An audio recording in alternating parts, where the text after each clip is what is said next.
Ladies and gentlemen, boys and girls, we are back. Let's do it again. This is Hambbage, and buckle your seatbelts, strap in. We got some hardcore vanilla Minecraft about to come your way. Hope everyone's doing well. I certainly am. It's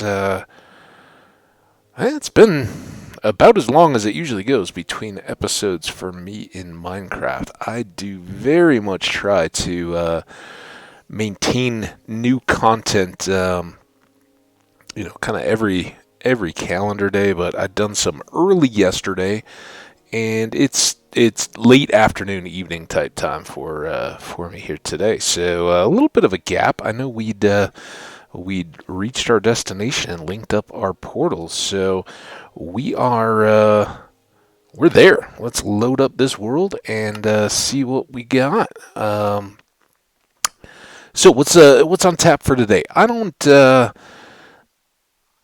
know how much or where we're gonna end up. I think that certainly the next focus will be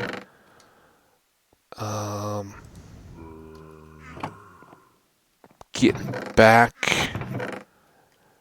across to home. We'll just leave a few random gunpowders, I guess, in case we ever end up in the same stuck situation.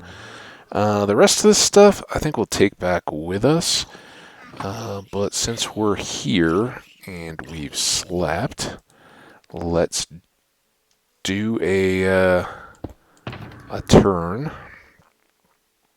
I think both of these are empty. So let's go ahead and jam up.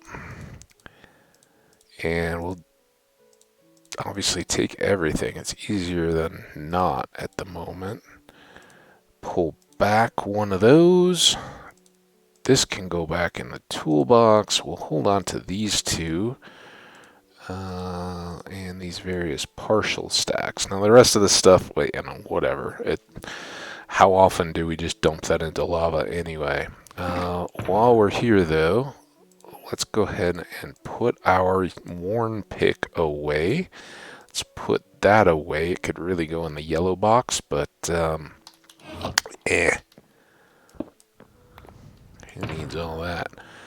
The other question would be, is it what's best? Is it best to get our, just turn right back around, get more resources from this far end, get some more coal, get some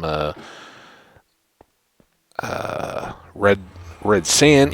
That's all building material stuff we need. But I think as we kind of laid out in our previous episode, whenever it was, we got a lot of things we want to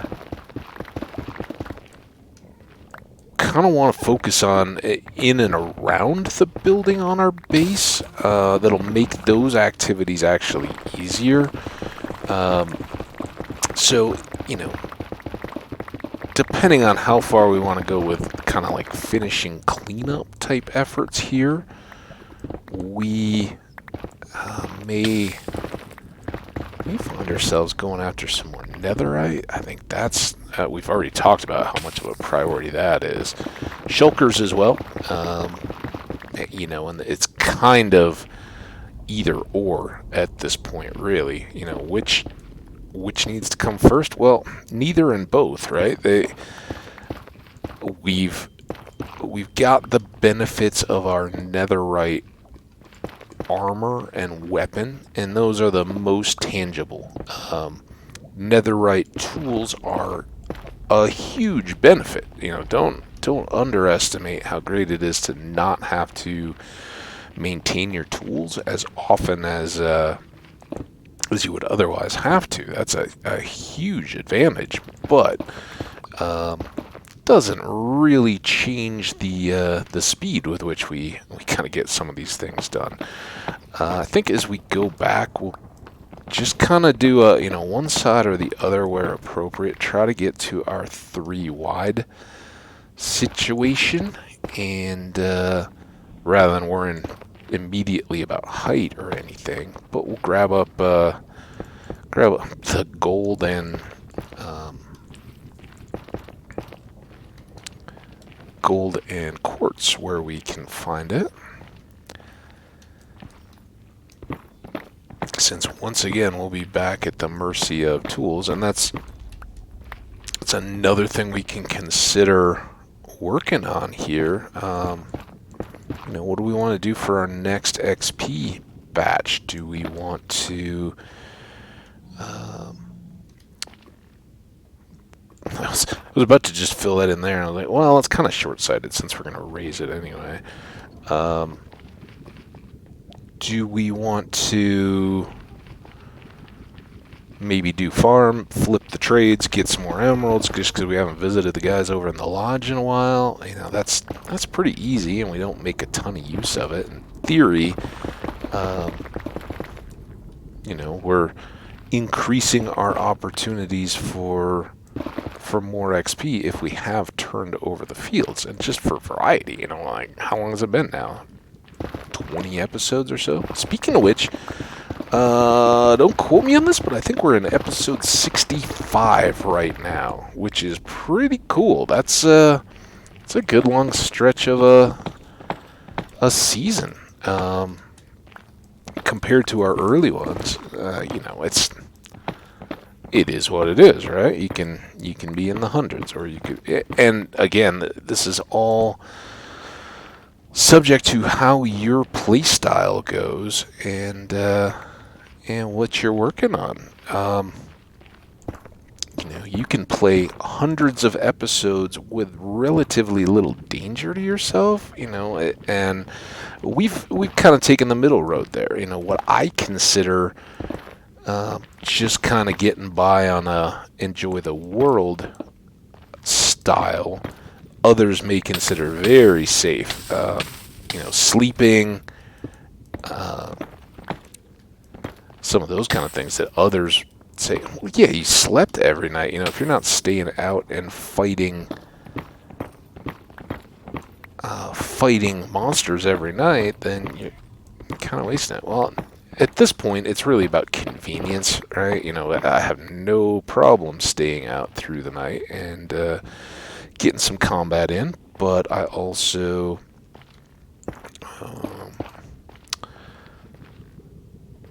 would like to keep that oops.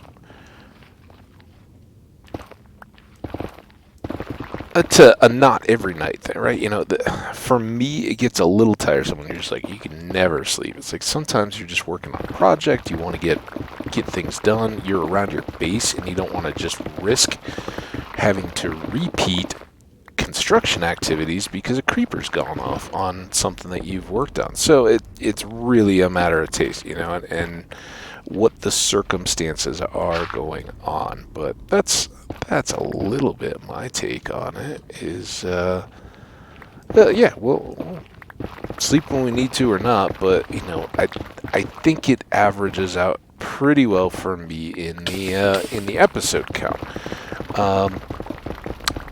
My episodes are pretty long. We've already covered that. They may be too long for some people's preference, but again, I'm not really apologizing for that. Maybe someday we break them down a little bit more, but it's not going to change. You know, it wouldn't change the actual play. Oh, and all it would really do is become a part of what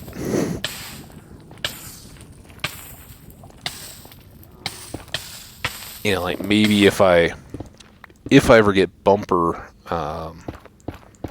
you know, commentary or whatever, that's something I can put on the front and back, then I could break up recorded play sessions and just do a bump on each end. That's still beyond me. I haven't even found a software at my price point, free, that I've really identified to do editing on my videos yet. So come on down then. If you're coming, don't just squawk at me. Is he really the guy? poofed. So, yeah, and so yeah, you could be at. I mean, 2 hours. You could multiply what we've got by 6 if you were breaking all those into 20-minute episodes and loading up all of the play. Right? I think most people that do those shorter episodes wouldn't be inclined to show the full series. It would just be endless work to get some of those projects. Where here, at least you can kind of pick, hey, what are we working on today? Do I want to watch that full thing or not? And I know those are going to vary a little bit, so we'll see what comes. But again, knowing that a lot of this is kind of prep work for me, I'd really like to get into some live content, probably on Twitch, and haven't yet taken that plunge, but I think we're closer than we have been. Again, I think a lot of that is going to come back to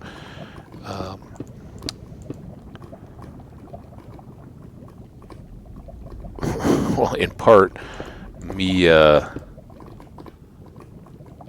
getting squared away to kind of relocate on my laptop into my office and having dual monitors and stuff like that, pieces that will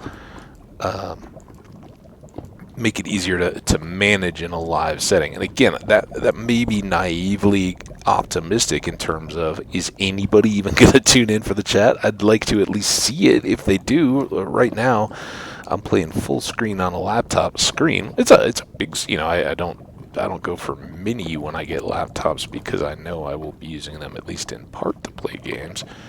But yeah, any degree of live, I want to have at least an auxiliary monitor, if not setting up a laptop to have just 2 screens, and that's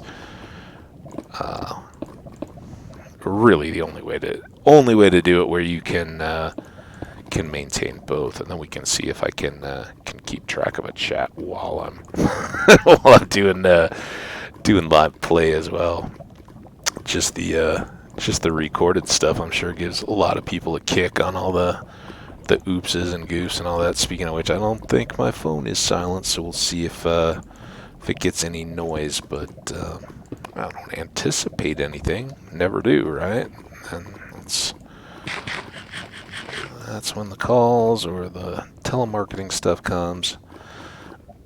So pretty excited. As I've mentioned many times in various, background information on stories and anecdotes and all that kind of stuff, big part of my family comes from is in the UK.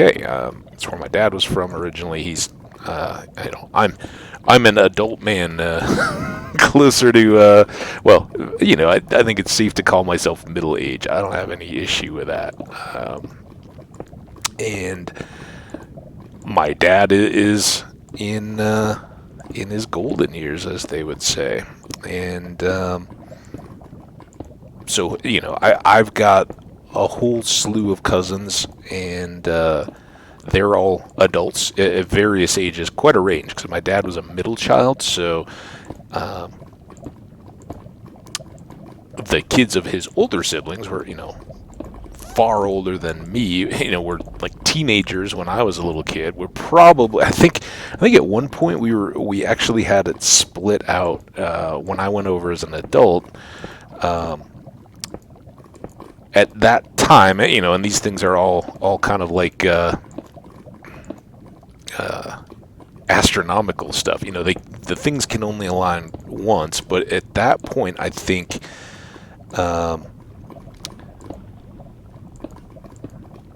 we were all split out.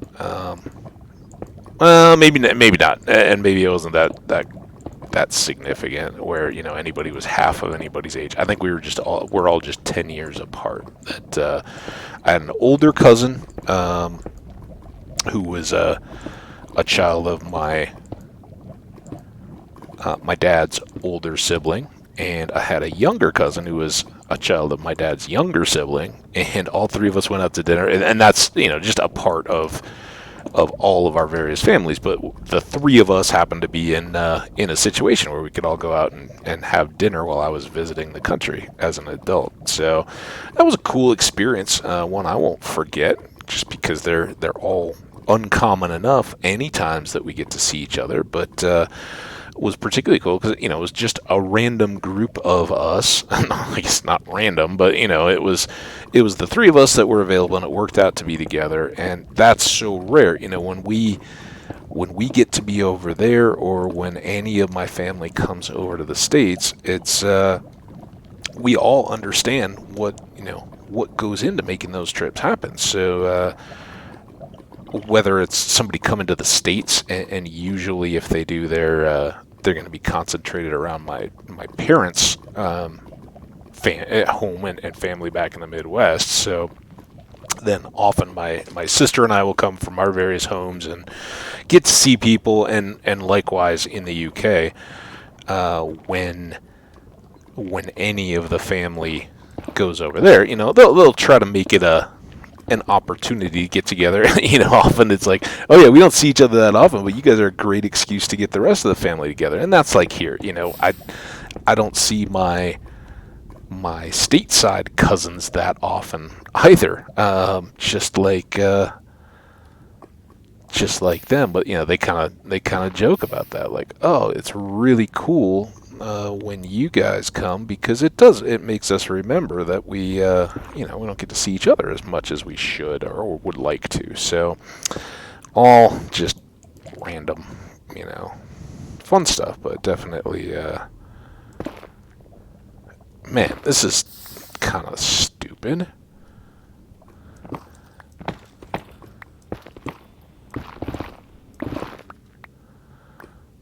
Alright, well, at least there got an edge. Alright, I think I can do that. Oh. It's alright. Just was feeling a bit chilly anyway, so good little break. Alright. Now, did I not get that one? Ugh.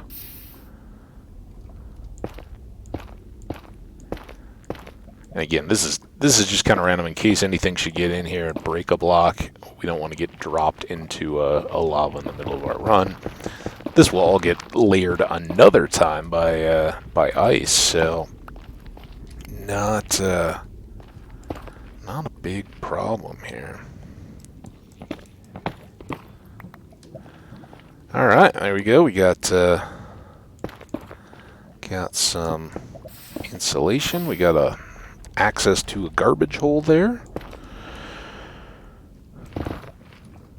So, yeah, anyway, excited in that I'd shared at one point along the way that, the pandemic's been kind of cool, and I think this has been for a lot of people, but our family never really associated putting all of us together through Zoom. I think a lot of us, and my cousins and I of that age, had all used Zoom and video conferencing and that kind of stuff in the past, but we never thought, hey, this is something we should just be doing with our families. It's a cool way to keep in touch. So pretty early on when the pandemic first started, and everybody was kind of doing a Zoom happy hour and things that have kind of since, like, okay, yeah, we did it for the novelty, and then it wears off. Well, way back we had done a Zoom just with the family. Everybody was kind of like, yeah, we've been doing some of those, keep in touch with our friends or whatever, and so have we. And well, why don't we do one internationally and connect? So we had. It was wonderful. And then we did another one around the holidays. But, the timing is a little tougher. I've done more with just my immediate nuclear, my parents and my sister and all their families, connections and all that, than we have with the UK. But, it's nice to have it. So we just decided, let's do another one of those this weekend. I think everybody kind of feels it, right? It's the the uh, the moment is moving past. The pandemic is going to wind down with the vaccinations and everything. Everybody's going to get kind of back into their more normal lives, and just like with travel and everything else, when you see people, you're like, oh, we're definitely going to keep in close contact because this is so much fun when we do it. And I think that's universal, right? Everyone does that, but life gets in the way, right? You may be good about keeping in touch with email or letters, but all those things, even you can get away. You're just having a bad or busy week at home, and you don't feel like or don't have the time to write a letter. Back in the day it was write a letter or, email or anything like that. So you get out of the habit, and then the next thing you know, it's been a couple months have gone by since the last time you did it, and all of a sudden you find you're catching up again. Like, oh, hey, what have you been up to? I can't believe it's been as long as it has. It just, it's not something to feel bad about if you find yourself in those situations. It's just life. That's a part of being in close proximity. And maybe if you're younger, if you've ever moved as a child, that's another way that kind of stuff happens, where if, especially as a kid, I think those of us who left home to either go for jobs or school or the military or anything else, when you kind of reach that early adult age, have gone through it as well. You leave all of the friends that you've grown up and developed with, and as you do, like, oh, I'm only going to be gone for a little while. If you had a girlfriend, or vice versa, if you had a boyfriend or anything like that, and we're leaving home, you say, oh, we're gonna talk every day. We're gonna be just as close as we ever were. I can't wait to share all my life with you. Oh, come on.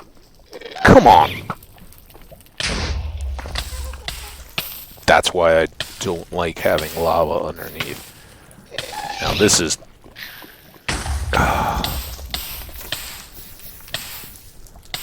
That's also the worst part of being on fire once you get good armor, is you can't see anything. It's not the damage that you're taking. After a while, you kind of outgrow that, right?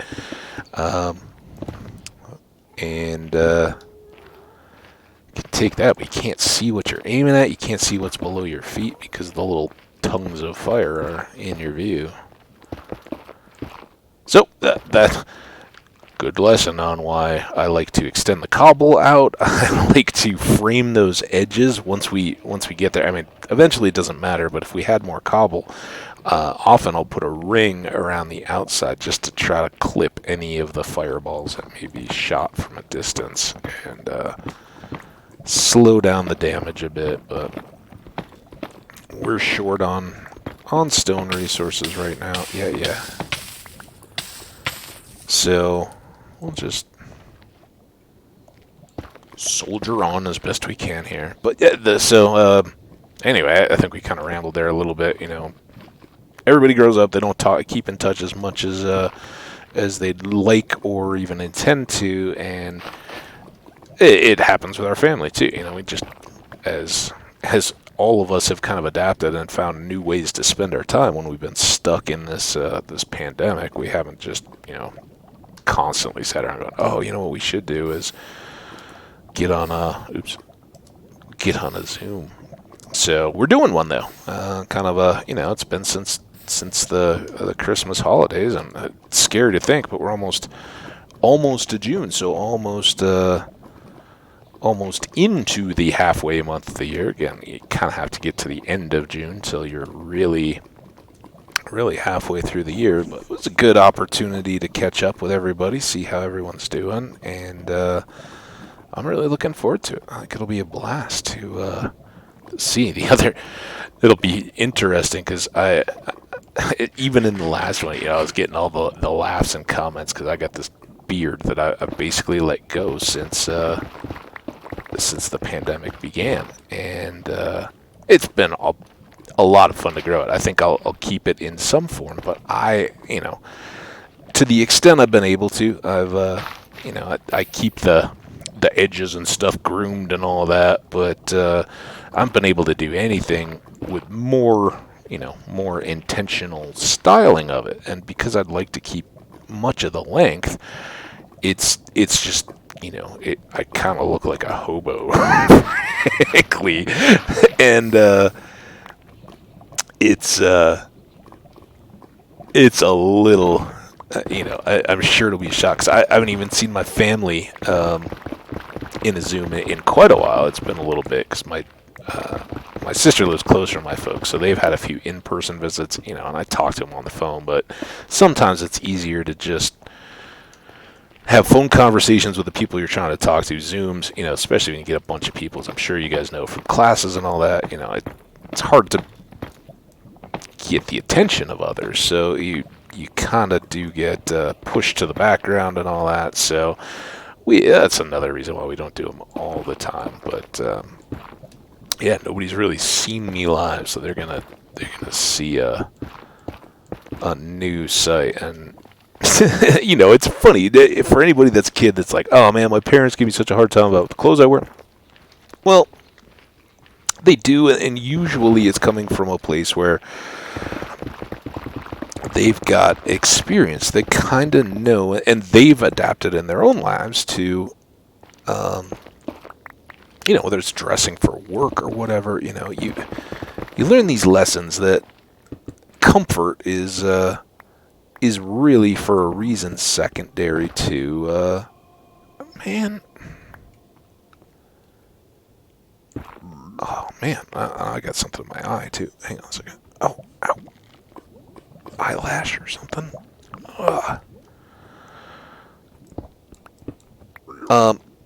Yeah, I mean, your parent, by the time your parents are having kids, they've kind of probably grown up since like high school age, and they've had a little bit more chance to appreciate that your appearance and things. Nobody wants to be judgmental, but how you dress and what you appear as do make a difference in how people view you. And so, I think even as an adult, with older adult parents, I can fully expect, they're gonna be like, what are you doing? You gotta clean up. Well, no. For one thing, I don't. For another thing, it's been a unique opportunity to kind of get through that, because any man who's grown facial hair knows, once you get the period between like 5 o'clock shadow type beard, and just the short clippered groomed beard, and then anything longer, there's a long period of development or growth or something, unkeptness, that you can't get by. It just it's gonna look scraggly and tough until you've outgrown it, until the hair can hang naturally, as it's going from that it's stubby and sticking out wherever to the point where it's more hair, hair like would be on the top of your head if you don't just have a short haircut. There's a growing window in there. It's kind of like adolescence for teens. There's going to be some awkward moments. There's going to be some moments where the hair doesn't know what it's trying to do. Nobody else tries to know, but everybody, in the know kind of looks at it knowingly and is like, all right, we just got to get through this, but when you do, you'll be all the better for it. So, I don't know.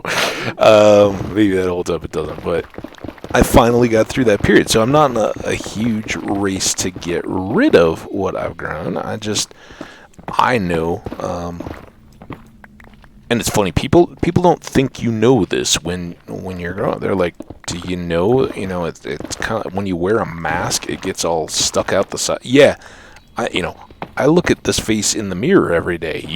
You're just seeing it on the rare occasions when people actually hang out in a pandemic. So yeah, people know, but it is something if you're gonna have a more long beard style, that you got to get through those moments. So I felt, with a pandemic, it was a perfect time. Got it grown out a little bit, and now it's, for me, I've had long goatees and things in the past, and that isn't quite as bad. Goatee can be unruly, and there can be a weird period where it's kind of awkward length, but you can do more with no matter how long your beard or anything else is going to be, you're always going to kind of maintain a mustache, because unless you're a big fan of having your own hair in your food all the time, that's just something you got to do. So growing a goatee is no big deal. The hair going down is, as soon as it's not just sticking straight out from your chin, is going to basically do the same thing all the time. So you can play around with a goatee. That's why a lot of people do. They don't have that period of looking ungainly. When you're growing out a beard, it's a little different, because, at least for me, I think this probably dictates a lot of who does and doesn't actually grow out a longer beard. For me, like under the left side of my jaw, like over towards the ear, I guess it's the equivalent of like a colic or colic. It's not a whooping cough type disquieted baby. It's the hair that grows kind of in like a circular pattern out from your head and doesn't just fall naturally as the rest of your hair does. And kind of, when you then, it's usually the bane of mothers trying to dress their little boys up for Sunday church. For one time a week, you got to have your hair combed straight, all that kind of stuff. So they go through there, and then the typical mom response is like lick the fingers and rub the hair down to try to get to lay flat for like family pictures and stuff. Cowlicks. Sorry. So that I kind of have one of those in my in the hair below my my jawline, and early on, I would kind of clipper that back. Well, the trade-off is that then you just have this like pointy, like evil wizard-looking beard. Think Jafar and Aladdin. At least I don't know about the Will Smith one. I never saw that, but the old cartoon, the Robin Williams kind of thing image is what I'm thinking. But yeah, it's a little unsightly, at least unfinished looking, a little wild and haphazard. So all of that is now grown out enough to where gravity kind of wins out, and all those hairs kind of hang down. They'll still be a little prone to trying to stick out to a side, but it's not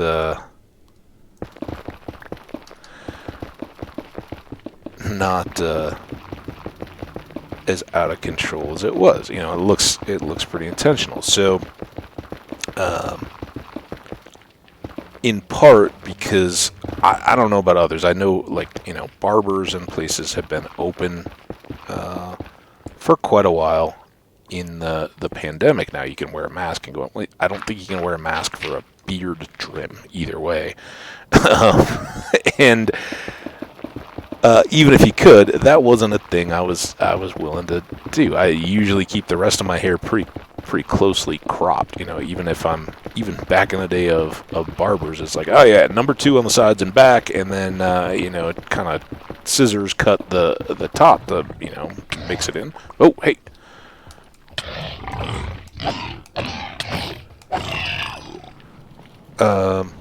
So yeah, kind of my deal. So, beginning of the pandemic, I just went out and everybody was talking about like you can't get sanitizer and cleaning supplies and all that kind of stuff when the pandemic began. Well, you also could not get hair clippers. They were like gone because the smart people were like, it may be a while before we get a haircut again, and for moms and families and all that kind of stuff, like, hey, we're just gonna take care of this at home for the men in the family. Just buzz them up, and that's what I when I got one, I just started the home clipper hairstyle. Haircut salon was my deal. And it's not too tough. It's not exactly the look I kind of prefer, although as I get older and things thin a little bit, it kind of becomes a better option actually. But yeah, that's what I've done. That's what I did, and for quite a while at least, regular haircuts, just let the beard go. No matter where it's at or what I've gotten to, that's just kind of gone. And I don't want to completely give that up, but I do appreciate that, taking the stuff that had been longest and evening it out with the stuff that's kind of grown after will give a more uniform appearance. And you don't want all the longest ends of your hair. I guess women, you probably know this better than we guys do, but things like frayed and split ends and all that kind of stuff, the worn hair that's longest been exposed, right? It was the stuff that grew out of your head earliest, so it's been out there getting wear and tear, and it tends to look frizzier and all that kind of stuff. So getting everything trimmed back definitely will help keep you looking fresh and well groomed. So I'm gonna get all that done here coming up, and I'm pretty excited about it. I don't know. I think most places, I don't know, but I know here in Colorado, which is where I live, our restrictions all pretty much get lifted tomorrow. So maybe it was today or tomorrow. So the requirements for masks go away, and we'll see what that does and which businesses maintain that you still need to wear them, which ones kind of loosen up on that. I don't know. I think for a lot of people, myself particularly included, I think it's going to be a little uncomfortable for a while. It's tough to go back out of that when you've been in a masked situation for quite a while. Like, are we doing this at the right time? Is this going to expose us? For me, it's still very delicate because I have just a couple more days until I've got the full efficacy of my second dose of my vaccination. It's been almost 2 weeks, but not quite. So for me, it definitely is like, why couldn't we do this next weekend instead of this weekend? And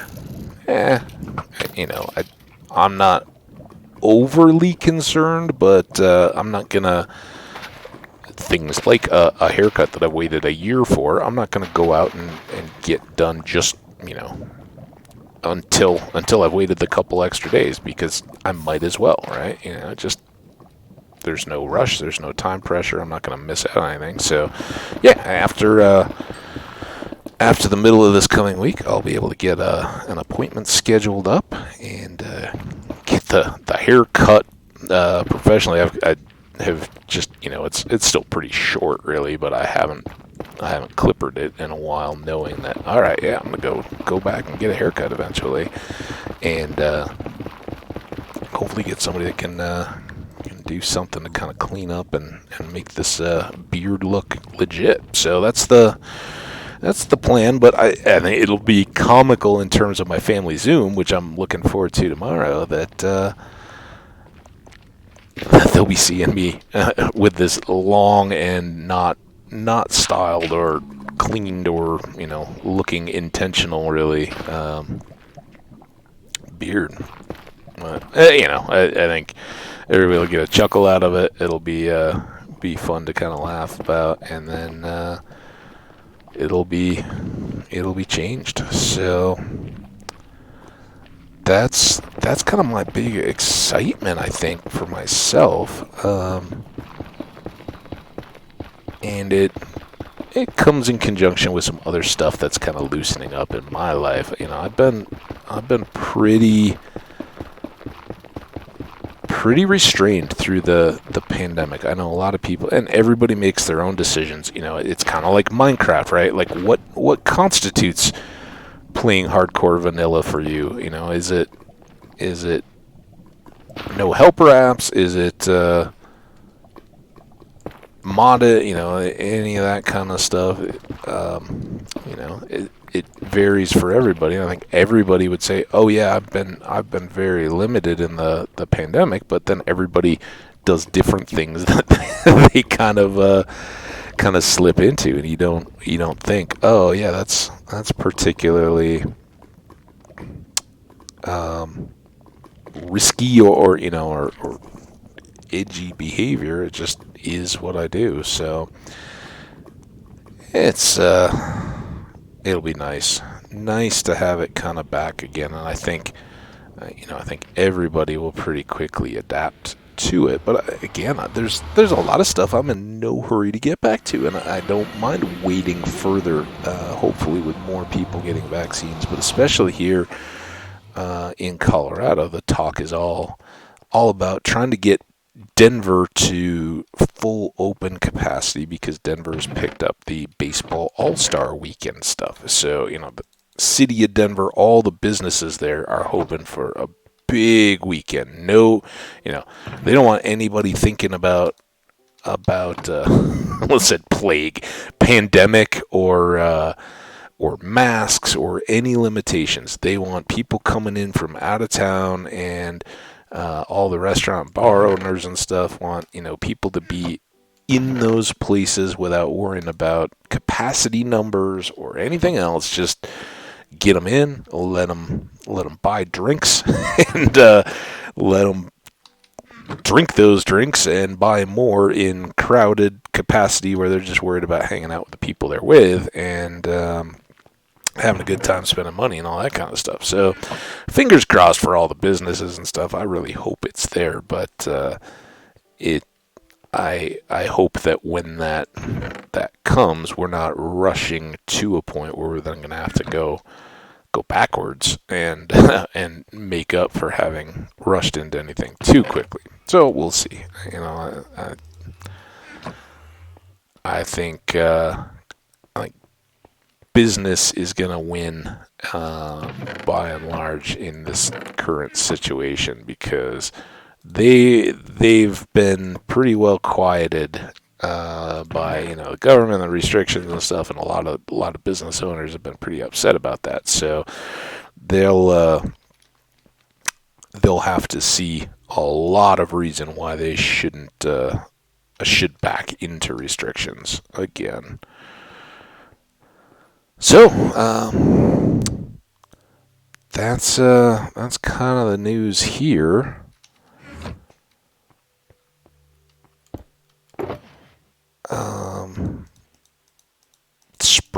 Spring weather in the Rockies has continued. Really nice mornings this weekend, but every afternoon, evening, the storms have kind of rolled in. So the forecast have made it sound like some of these days would just be complete washouts again. They really haven't been. It's been pretty nice all around, actually, but definitely a bit damp. A few rumbles of thunder and things that you just kind of get used to and expect. So that's why I'm back inside here for the afternoon. It was I'd gotten out early. It was pretty nice. and then got away. But the other thing I did that I haven't in quite a while, I was like, yeah, I don't want to record, but last evening I was back. I wasn't out doing anything, and it actually dried back out. We had a thunderstorm kind of in the afternoon, and it dried out, but there was a wind. It was windy and pretty noticeably so. Um, so I was like, what? I don't think I'm going to record anything. I think I'm going to play a game on my PlayStation. So I started up a new, just normal mode. Hey, Salty, how you doing? A normal mode of the Outer Worlds. I played that game all the way through. Actually, played it to a conclusion, and that's kind of the way the game sets up. You can make different choices, different outcomes, and stuff along the way. So I've played it through once, and beat the final boss and all that. Good game. I really enjoyed it, but it's one that then kind of sets up like, oh, wonder what would happen if I tried these different decisions. And so I just jumped back in again, and like many games, I've started it a few times and then moved on to others or switched up the content, that kind of stuff. I think a lot of people do that, at least a lot of content creators. How many different creators do you know that start up Let's Plays and, never go more than 40, 50 episodes because the view counts drop off after the hype of the game has kind of worn down, and, they're moving on to other things. They're always playing a few at a time, and they want to move on to the next thing coming out. So you only get a couple months of real playtime in some of those games where it's popular or hyped game time before it then moves on to whatever the next thing is. So I kind of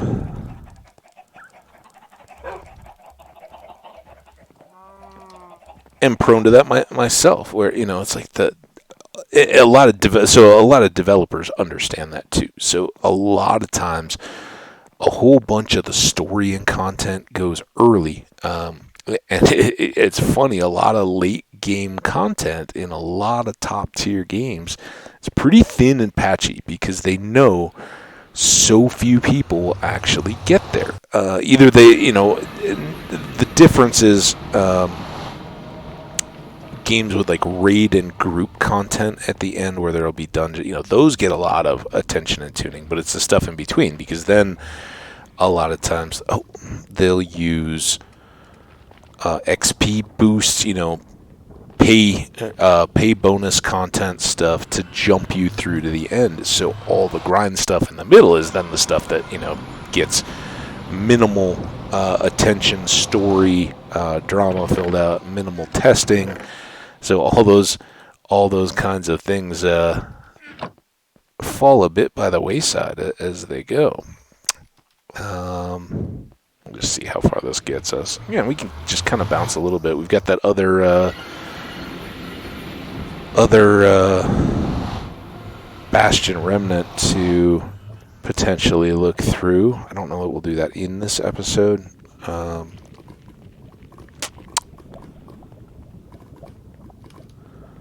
I'd kind of like to, wrap up with a prep to get there and kind of leave a little bit of time. The other one took us about half an episode, so it's not like we need a full end-to-end, but would be kind of nice to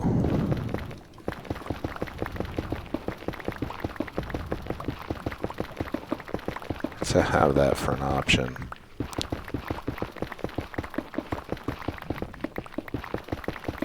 The nice part is when you're doing these that aren't sidewalls and you're not getting mashed by gravel, at least, you don't have to stop for all the magma fill-ins. Those are already done.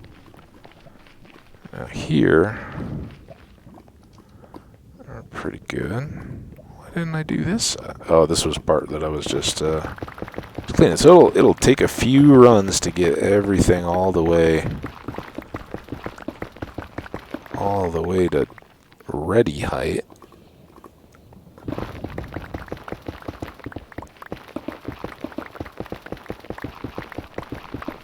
That's alright.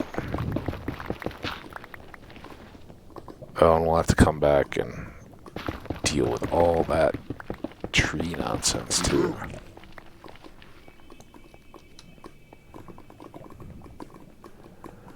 This looks like another little stretch we can maybe just clear.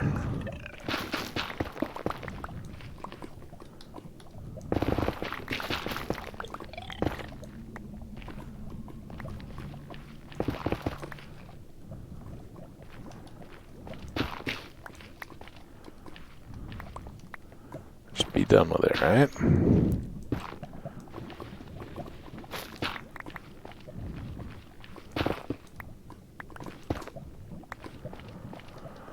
Alright, we'll have to deal with some vines at some point, but those will just keep growing back. Hoe is actually the best tool for these, but I'm not going to bother with bringing it back out to just get one or two more. Not worth it. Alright. That shows us up there. I could have sworn there was still area where we needed more cobble.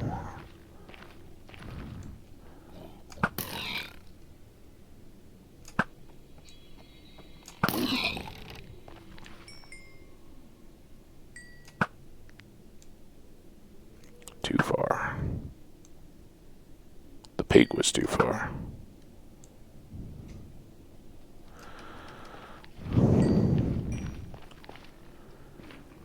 Alright.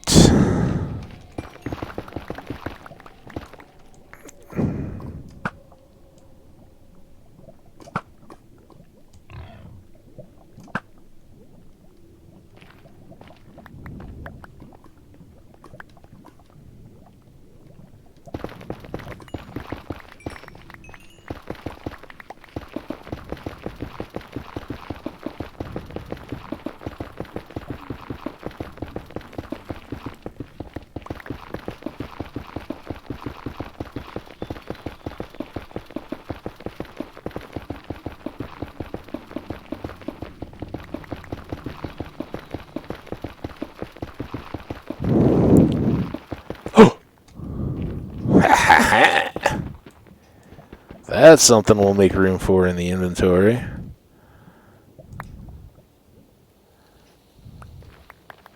Oh, this is going to be a pain now.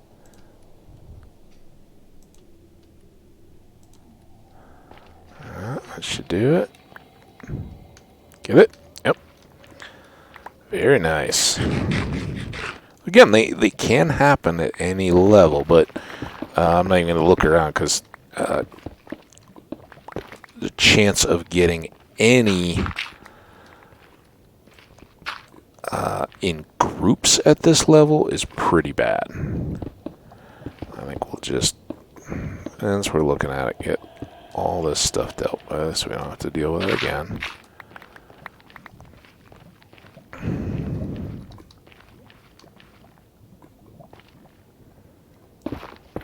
And speaking of just dealing with it, might as well take out the full shelf if that's that's one we can just clear an overhang.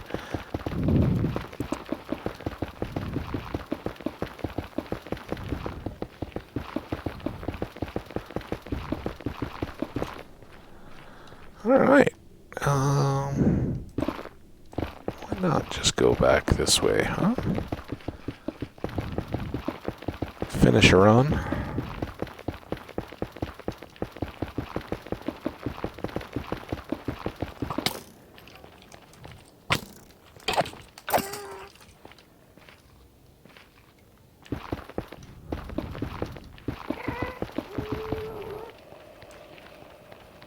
Looking pretty good. I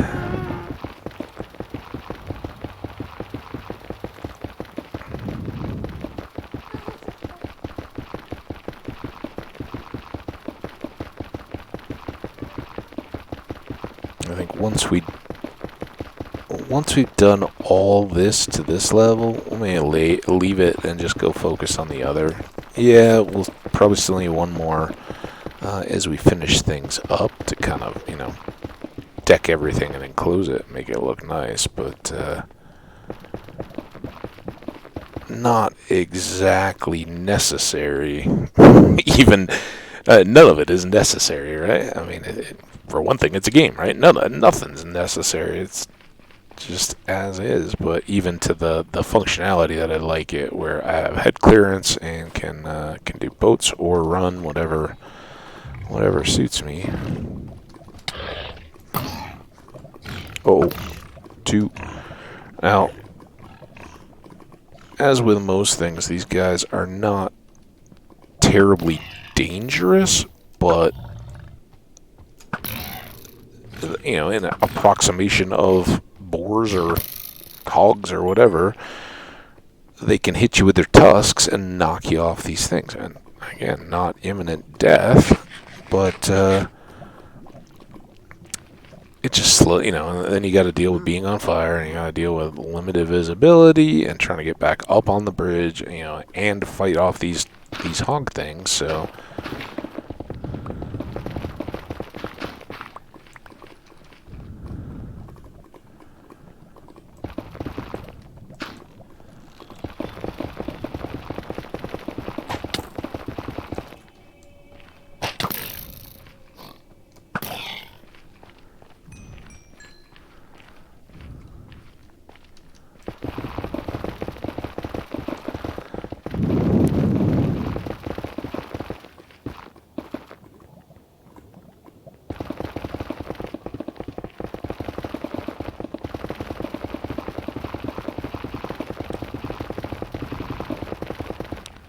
yeah, I'm surprised. I really thought we had a bigger run of, and maybe this back towards the Badlands side of this whole tunnel, where we left it up, but I thought we had a lot more cobble needed. This part's pretty well done. We'll be moving on to edges and closing and all that before you know it. Alright, there we are.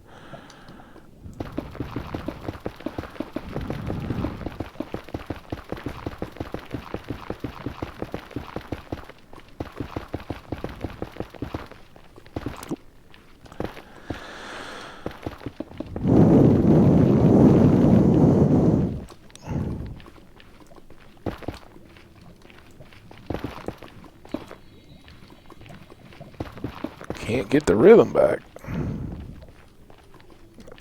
Let's finish here.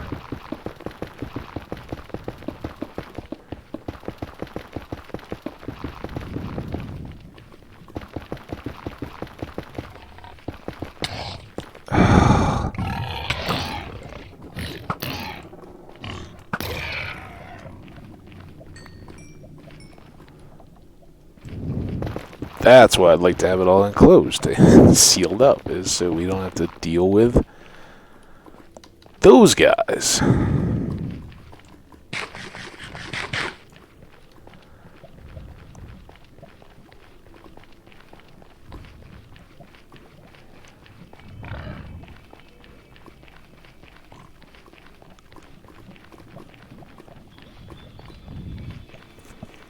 Well, that's a good haul, not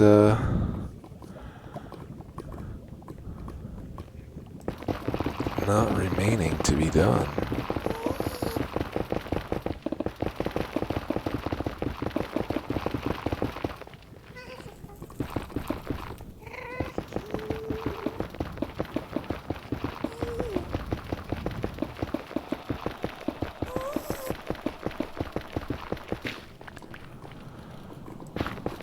This back, then we'll go deal with those remaining tree bits, maybe climb up on the edges and get the axe out, get the trunks cleared up.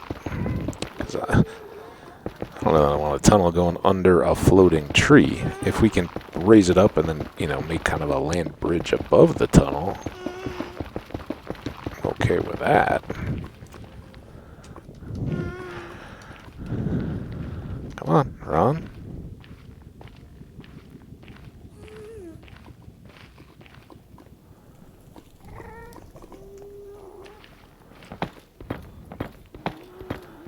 Definitely want all that.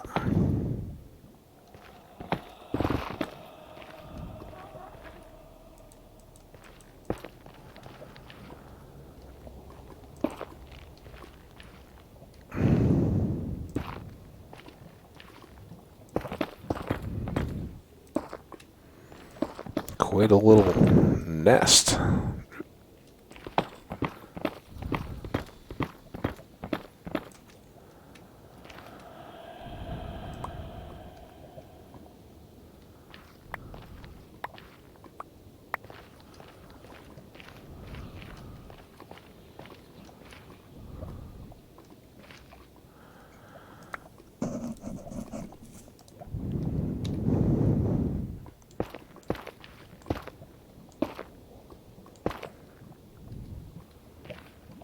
Fair enough. I don't think more mobs are going to drop out of that than, well, just in these various openings along the way. Alright, here.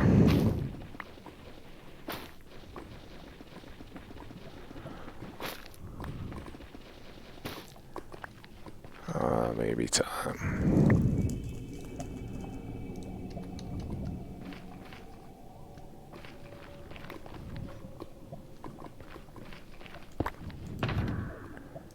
Oh, there it is right there. Didn't even have to place 2 boxes. That's nice. Oh, as you can see, right tool for the job.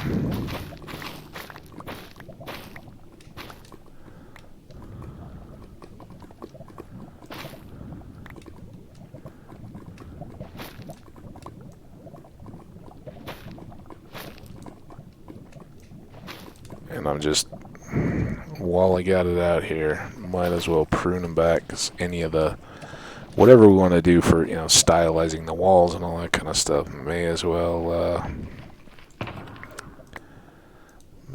have those set up.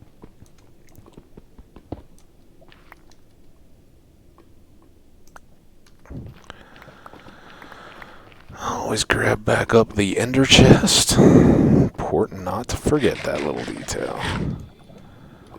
Alright. Next little run. Ooh. A few more tree trunks here.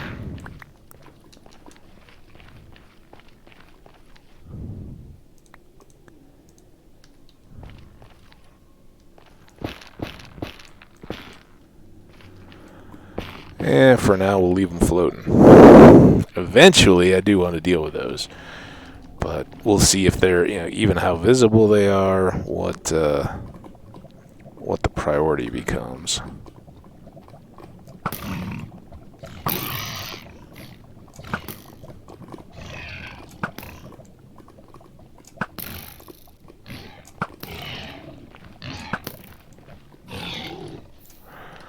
Okay. And the pigs like the little,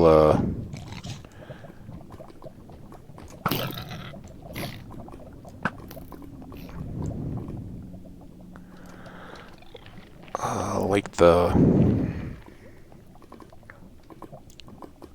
kind of like the baby, zombie pigmen, or piglins, will just run around. Like, you hit them once, and they'll go squealing away, right? Their bark is worse than their bite, but then if they can find any bigger ones, they'll bring them back with them. So look out for that. Let's get that piece out of the way.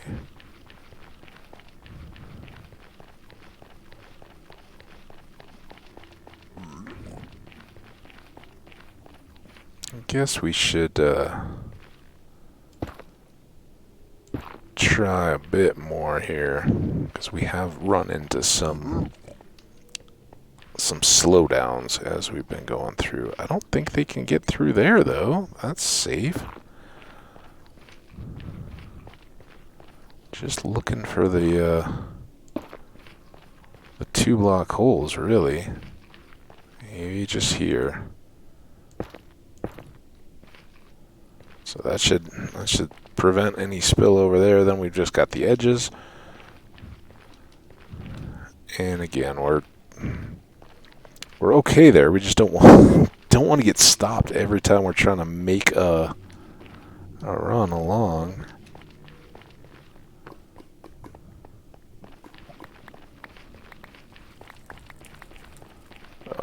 is looking pretty good.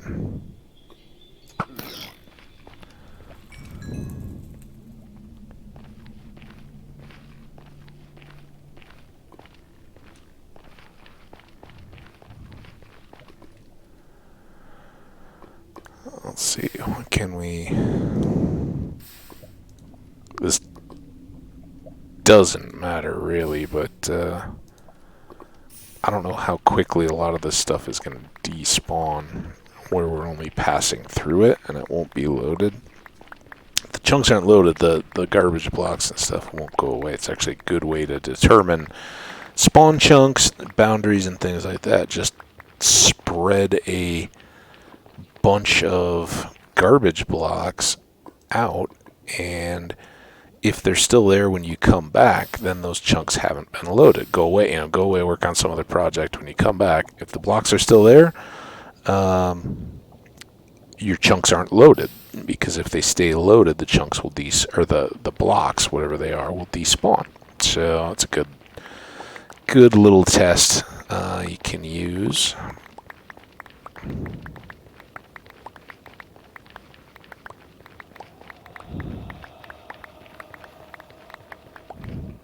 What I don't know is, after enough time has gone by, if they, how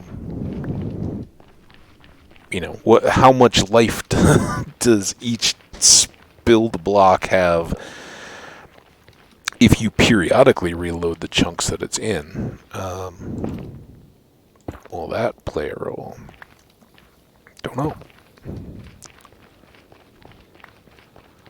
Oh, we'll just do a little bit of this cleaning here.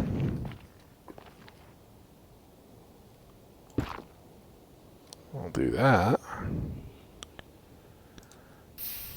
Get rid of those.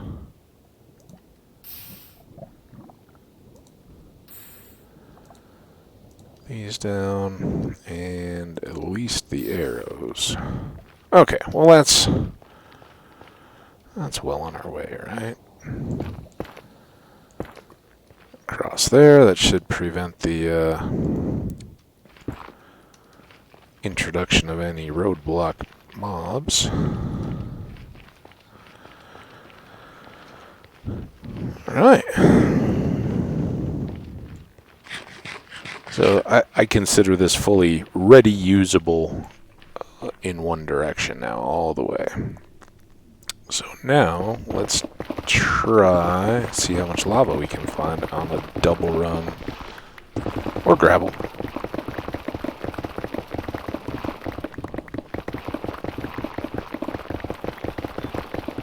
And when it's not just at face level, usually you can get beyond it and then just come back, clean up everything, every mess that you made along the way. But it does wear on your eyes a little bit, like, what am I looking at? What am I seeing? Am I looking at these things right?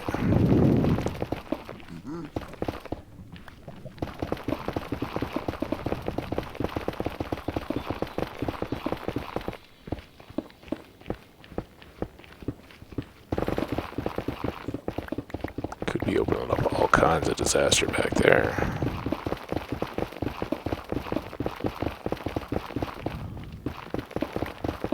Don't forget to keep an eye on your tools. They aren't going to go down. There's where we needed the cobblestone. They aren't going to go down crazy fast when you've got diamond, but they will. They will. And the worst thing is if you lose a diamond enchanted tool just because you weren't paying attention. That's a pretty big bummer. Again, not the end of the world. We could right now go make easy another, if not two, more diamond picks with just the levels we have and all the trades, but you don't want to, and even more once you put netherite into play. It's the same point. You have a much wider margin for error once you get down to it. When it's starting to wear down, into the red, each of those little moves has a lot more uses in it. So you can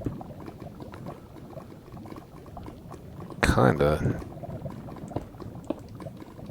do it without looking at it. Don't know why I'm not. Why I'm back to the clicking mode, but we don't need to be in that. There we go. Oh, that one's good. I was like, if this is all that we have left to do.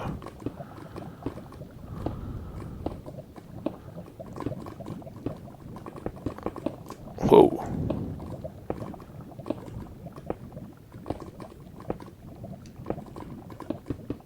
Stop.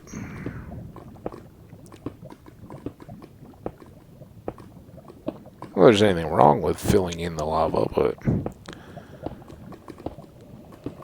I don't need to just throw away cobble. Alright. There's another stretch. Nice and wide. Big old margin of error for us. Ooh, now we're back to needing to just finish width.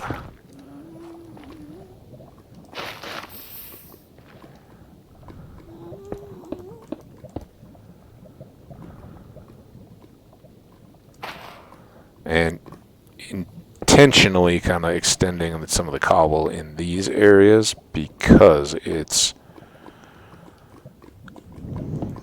can hear the ghasts whining and floating around even as we're going here. So once you get the aim reset, you can just kind of cruise in the backwards, not looking around fashion. Probably attract some kind of attention and end up getting attacked because we're not bothering to look. But whether that's a ghast or a lava magma cube guy or whatever, we'll deal with it when the time comes. And I think I'll go out to this island and then just turn back, get this whole side of it done to the 3 wide. There we go. Oh! I just decided to step off myself. He must be up above whatever it is we're seeing. So we'll just do this whole roll back. Run. I don't know what I was trying to say there. I think I tried to combine row and run.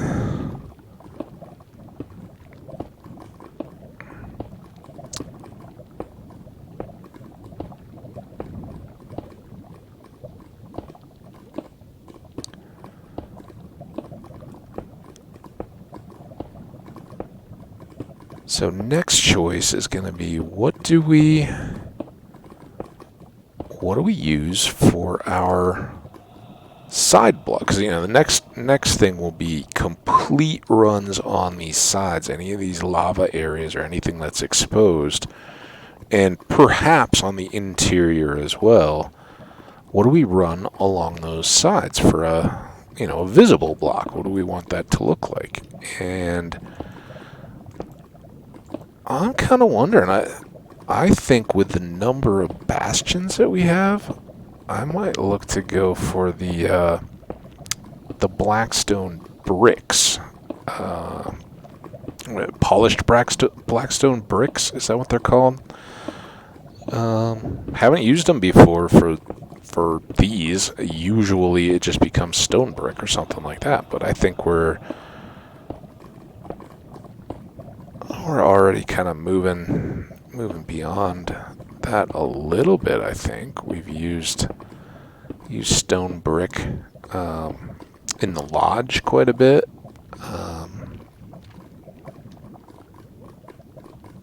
And we're to a point where we can be a bit decorative. One thing that some people do is kind of a lot of subway lines, just particularly in like international cities where people are coming from all over the world, in addition to any names, or sometimes they will just name them for the colors. But like if you have either a subway or a train line or anything in and around the city, those will all be color coded.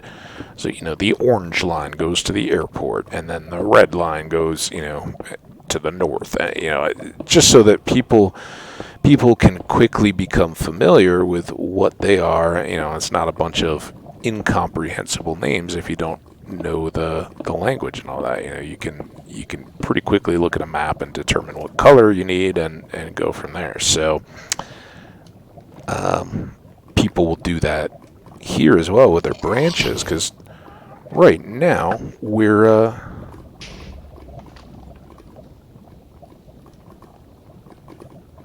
we only have one line. It's pretty easy, but as you get more and more sites around, and you're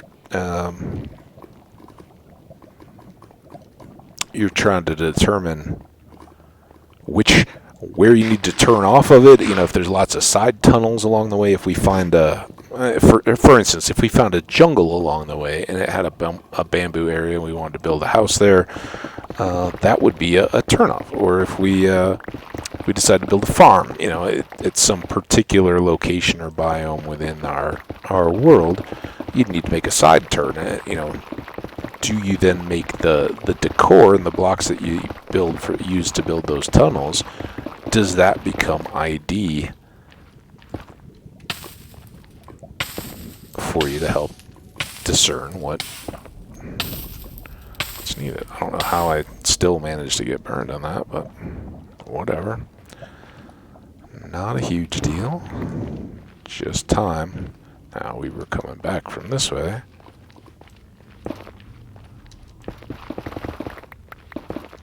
I missed one.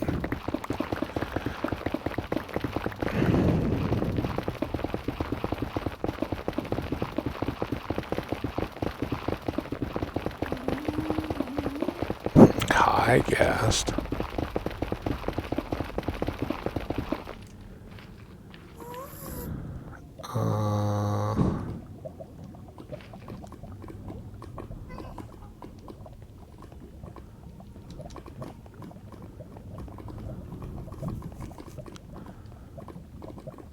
Nice to get them dealt with in advance, but you also don't want to over waste your time, because a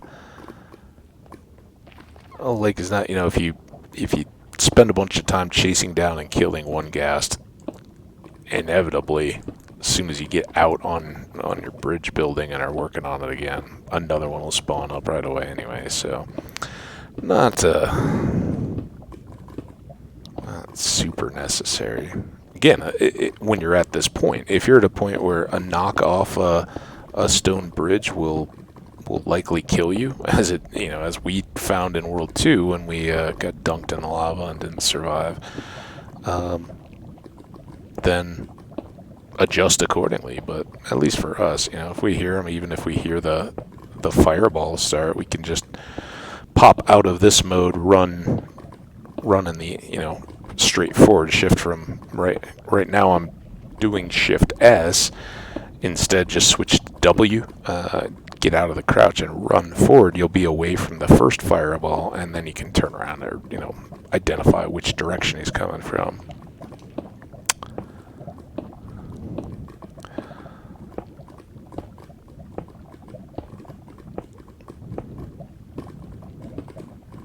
This should be the last big haul of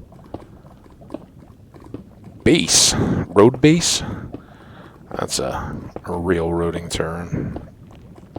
We had to lay in, because real railroad tracks just float. That's the design of the rails being laid into ties, unless it's on a trestle or bridge.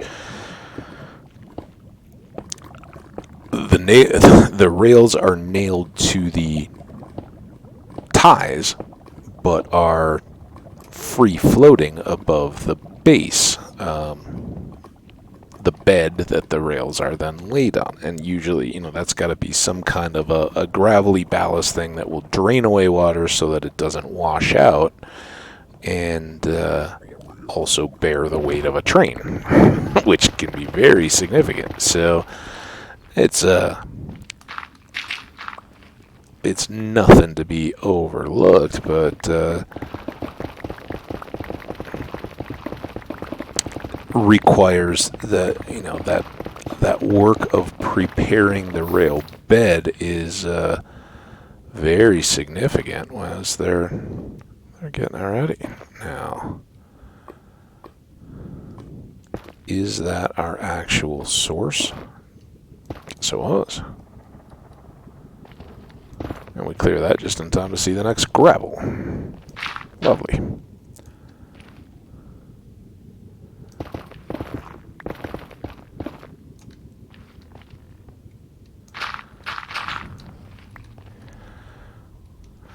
We're getting there.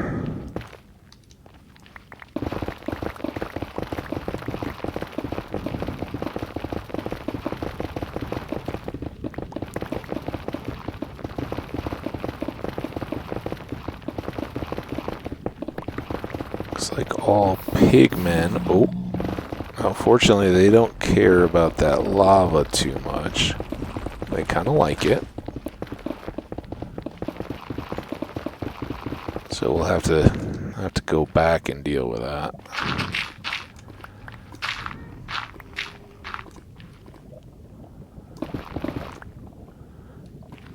And just because I knew it was up there, wanted to get any of this that we may eventually clear, just get it dealt with.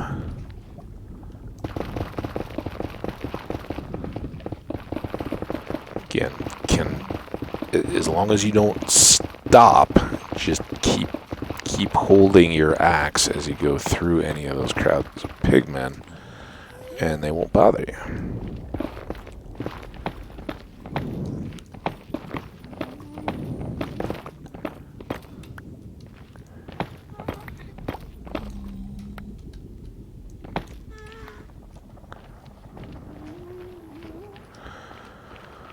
Oh, what time do we start at? Just what time? Hour and 22. Again, I know not particularly riveting when it comes to the excitement factor here, but any good nether road is a good project to have done, and we can kind of work on the rest of it that's more resource intensive as we go. If we can just, have all the cutting done, have the transportable part of it well done and established before.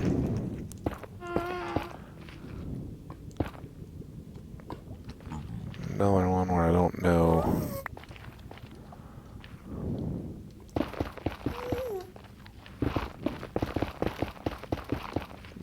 Where I didn't know where the source was, but ended up being pretty obvious.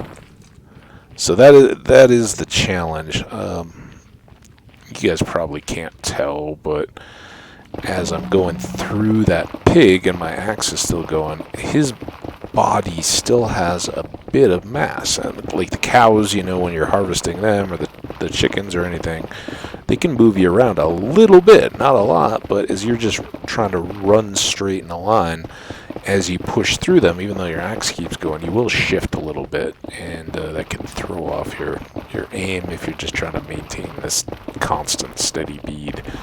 So, of course.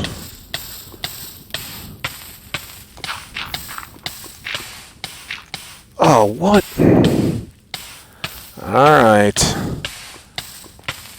Alright, can I get out of the lava? What a mess. We got dumb gravel and dumber lava that seem to be just spilling all over the place. I think that's our source, maybe. See if there's going to be more. Go ahead and deal with all this nonsense.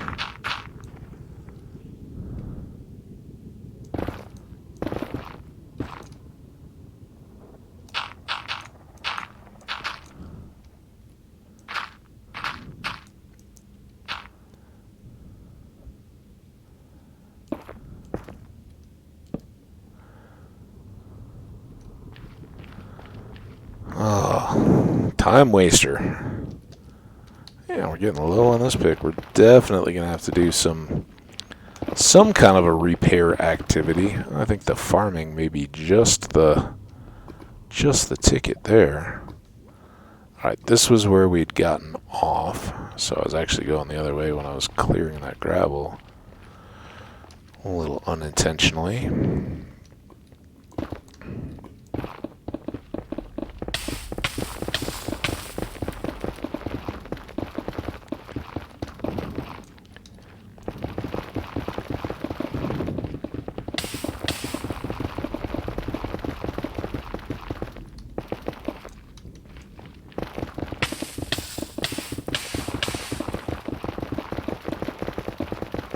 Ah, the joys of magma blocks.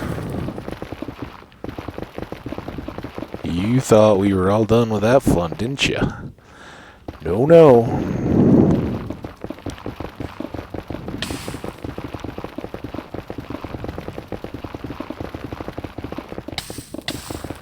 And so this, of course, is a part the trade-off when you see content creators that build up high. They trade off up there, just like way down below the surface. You're not going to have the magma blocks to have to deal with. So there's always pros and cons for various styles, and whether you want to deal with these and be cruising at the level of the lava lakes, or if you want to go up high and deal with the possibility of falls, or go lower and deal with lava falls coming down on your head. It's really up to you. There's always going to be something to have to deal with. If there wasn't, you'd be in creative mode.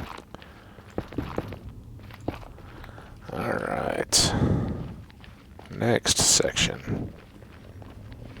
Hopefully this pick will let us get all of these dealt with. Oh.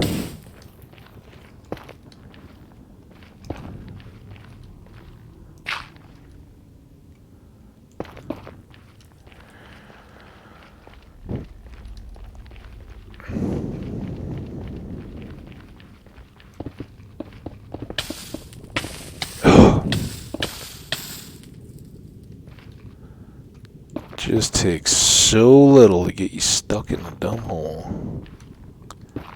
Throw off all the rhythm.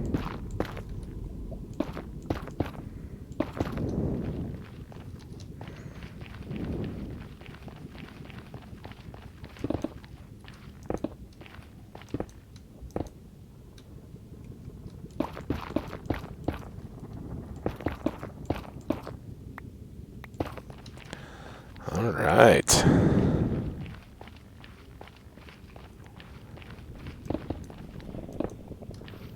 Huh, should we? Do we have any yet? Do we have any lava around? Yeah. Let's get this gold. Since we've had to deal with all this stupid magma anyway.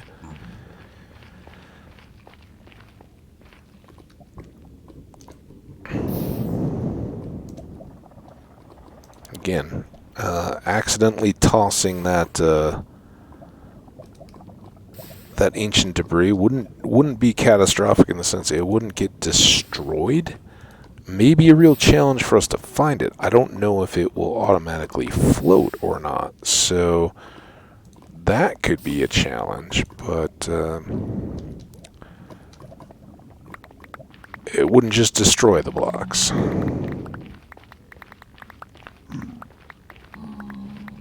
And for anybody that's ever seen something they've worked hard for to build or to enchant, or if it's a tool or harvest, and then watching it vanish into a lake of lava, that's pretty nice. But again, maybe tough to get to if you've got to not knowing the depth. If you've got dozens of blocks of depth of lava and it's sitting down at the bottom, that's a long swim. And we could open up the chest and dig out a fire res potion and go get it, but sometimes just using a bit of caution is a good way to get that done instead. Clean that up. So we're close. Hopefully we'll get most of this just blah stuff knocked out here. And then we may take a break before we do any of the finishing type work on this project. We may go. We got so many other things to work on that I'm not going to try to make people suffer just to, oh yeah, now we got it fully done. And it'll be very, very usable. Just running through here. Yeah, it'll be a significant round trip, but it won't be quite the ordeal that it is when, even when you're just working and fixing on stuff.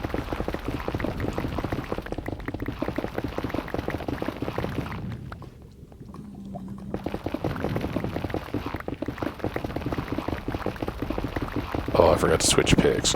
So now I'm watching close. I got food low. Got this pick wearing down. I'd like to get back to that same spot where we've still got, I think, some magma on the floor that we never finished. There it is. If I can get up to there, then we'll stop. We'll retool and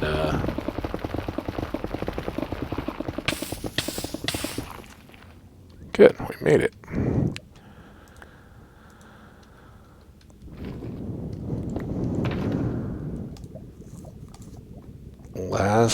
Two more. Won't need both of them. Alright. Go. Dump you. Dump you.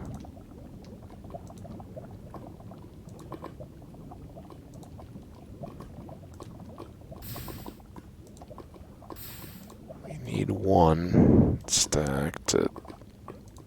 We'd probably pick it up right here anyway. Yeah, I guess that was kind of unnecessary, but...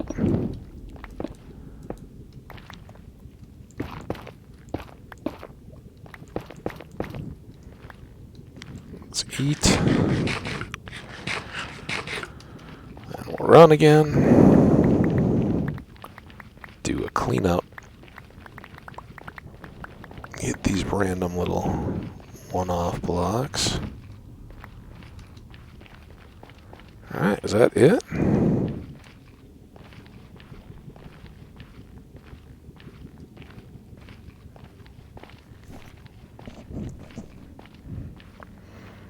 I can get a glass of water, anything to drink this episode. I hope now I'm feeling it. I hope the breath can hold out. The breath, the voice. I don't think I'm going to suffocate, but, Alright, so there we go. Now there was a gold right here. Get it. Because again, we just eliminate the distractions, then we can just use this thing for transporting ourselves and all the wonderful materials of the Badlands back to us. Sounded unfriendly. Just your typical pigman voices.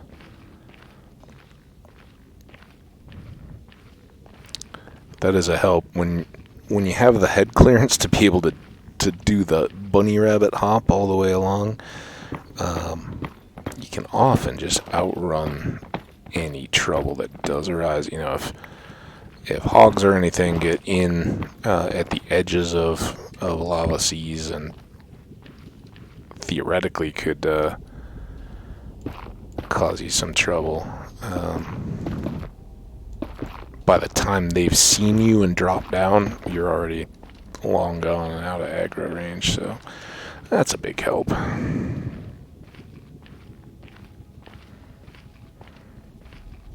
So there we go. That one will bug me. I know myself. That will definitely be a problem if I leave it. Alright, we'll keep the rest of that. Of course. Pick you up. Alright, so now the advantage of, wide here is we can just kind of run along. If a ghast or anything does pop out, it's not too devastating. Not sure why I didn't trim any of this.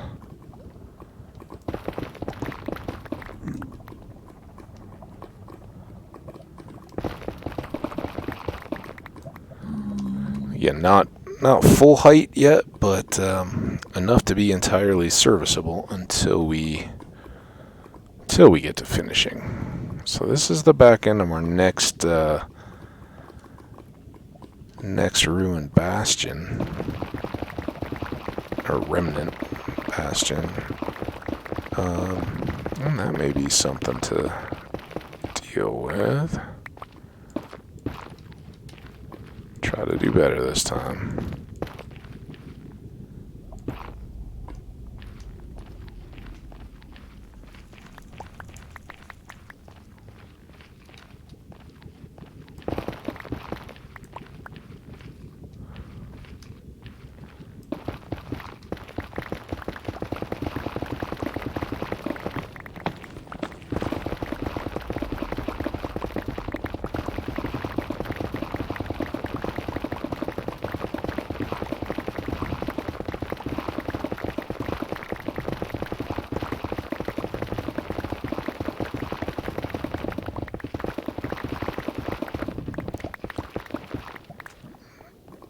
Not too bad.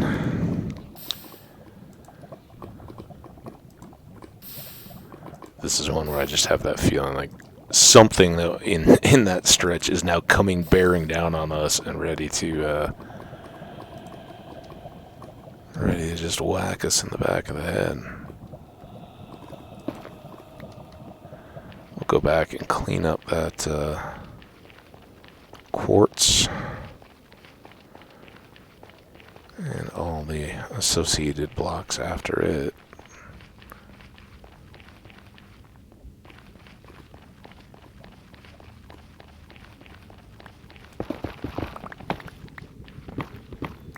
Yeah, I don't want too much there.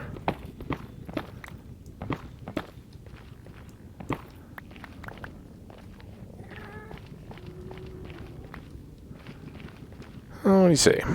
Come back and do another... Oh, this might be a slow pass. How much magma am I inviting into my life right here? Or how much lava? Like looking at it, like, that looks like open lava.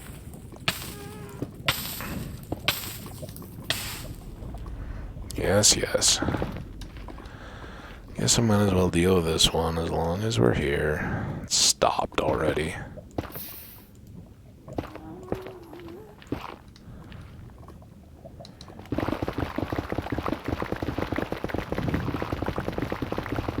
Can we get any momentum going back the other way?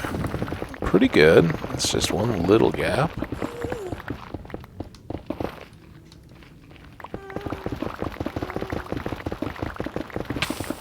It's a bigger one.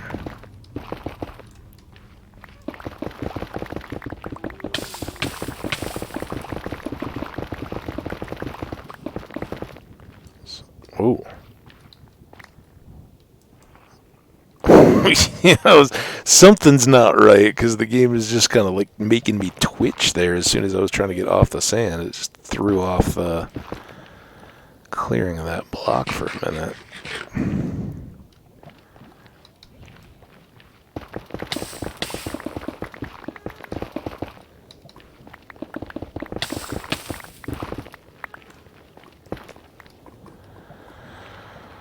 Alright.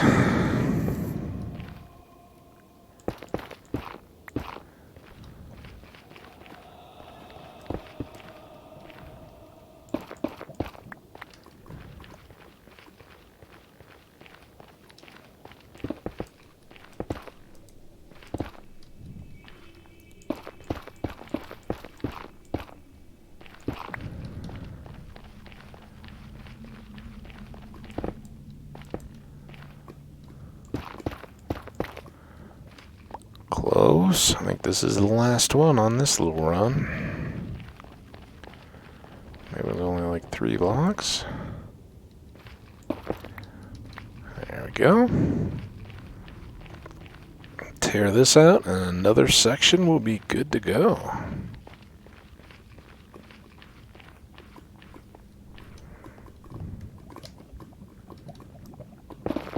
Oh.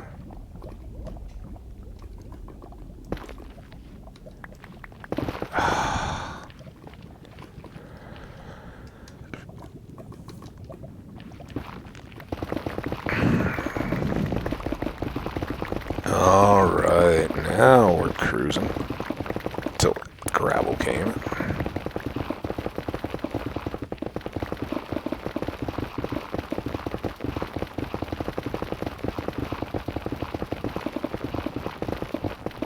Ends in sight.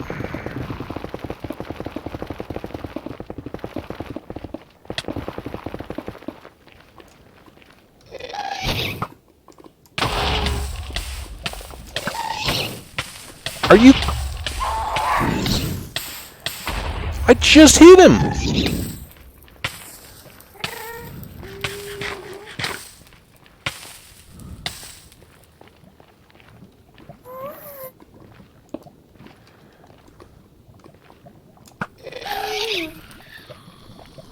That is one of the, I think one of the universally complained or frustration generating things is that the gas can sit under the level of the lava like that. You can't hit them, but they'll keep generating fireballs that approach and then come up at you out of the lava. And it's like, what's the deal? So, no, it doesn't happen that often, but the good news is we can just kind of sit there and take it, and frankly save a lot of the tunnel by just taking the brunt of those attacks ourselves. And our armor's holding up just fine. Nope, not that. That's what you get when you're looking at the... That's our fire prot that keeps it from taking anywhere. But I mean, we've just kind of been going about our business, and certainly, all the running on the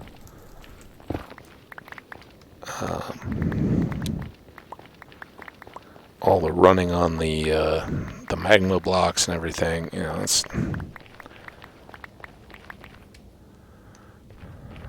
not even really registering. So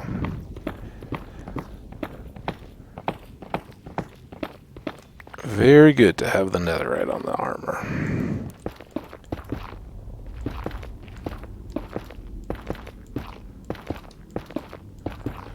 Alright.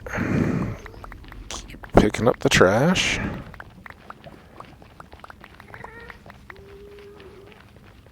This was another one of the gravel. You just see as it drops, even if it's a block, it knocks you off. It throws off your aim on the deal.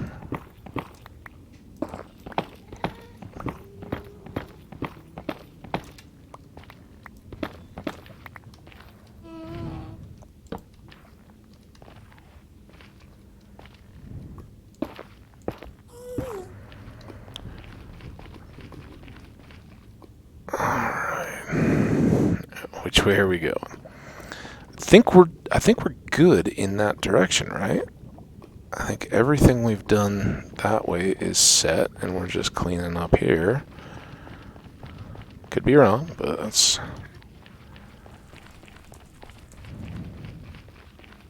what I think.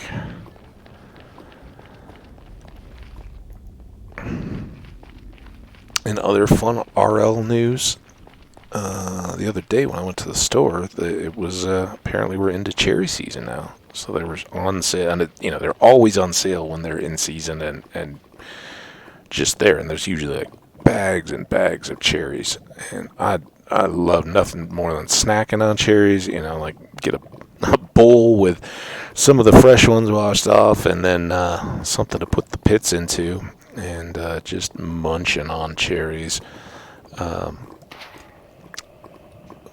But this morning, I decided I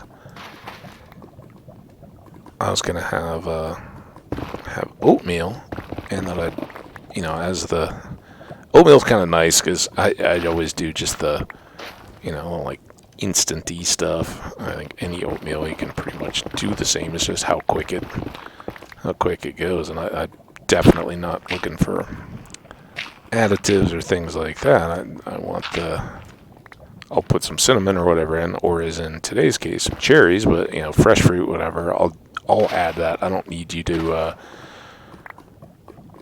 add a processed version of whatever the fun stuff in my oatmeal is. And so today, knowing that I was going to heat up the water for coffee, oatmeal is like a nothing, no extra prep. You're just putting some in a bowl and waiting for the same water that you're going to make coffee out of to heat. So really easy breakfast and nice. And with all these cherries, I was like, oh yeah, that's what I'm going to do. I'd forgotten how much of a pain it is to actually get the stones out of the cherries when you're not just eating them in your mouth. Like, man, they are frustrating. You gotta, and if anybody knows a great system, let me know, because I like half them and then half the other, one of the halves again to try to get the pit accessible. And is it a pit or is it a stone, or are they interchangeable? Anybody know that? Like a peach has a pit, a plum has a pit, but then I think they're cherry pits, but they're also stones, right? Are those just interchangeable? Anyway, so yeah, as I'm getting ready to put some cherries in to be hot and cooked up with the oatmeal. There's like 3 or 4 cuts in each one, and of course, like not that it's a bad thing. You can suck them clean, especially when you're just eating and making breakfast for yourself. But cherry juice all over the knife and the counter. Such a messy, just tedious deal. Reminds me why I like blueberries, maybe some raspberries in the oatmeal, not necessarily the cherries, but it was good. Oh, it tasted so wonderful.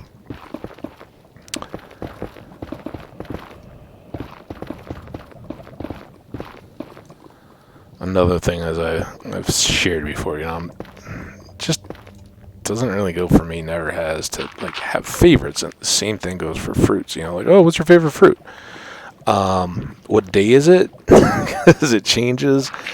But obviously guava is up there for our guava jelly gang. But I really like berries quite a bit. Berry picking season has a lot of nostalgia memories of going out and gathering things up myself. I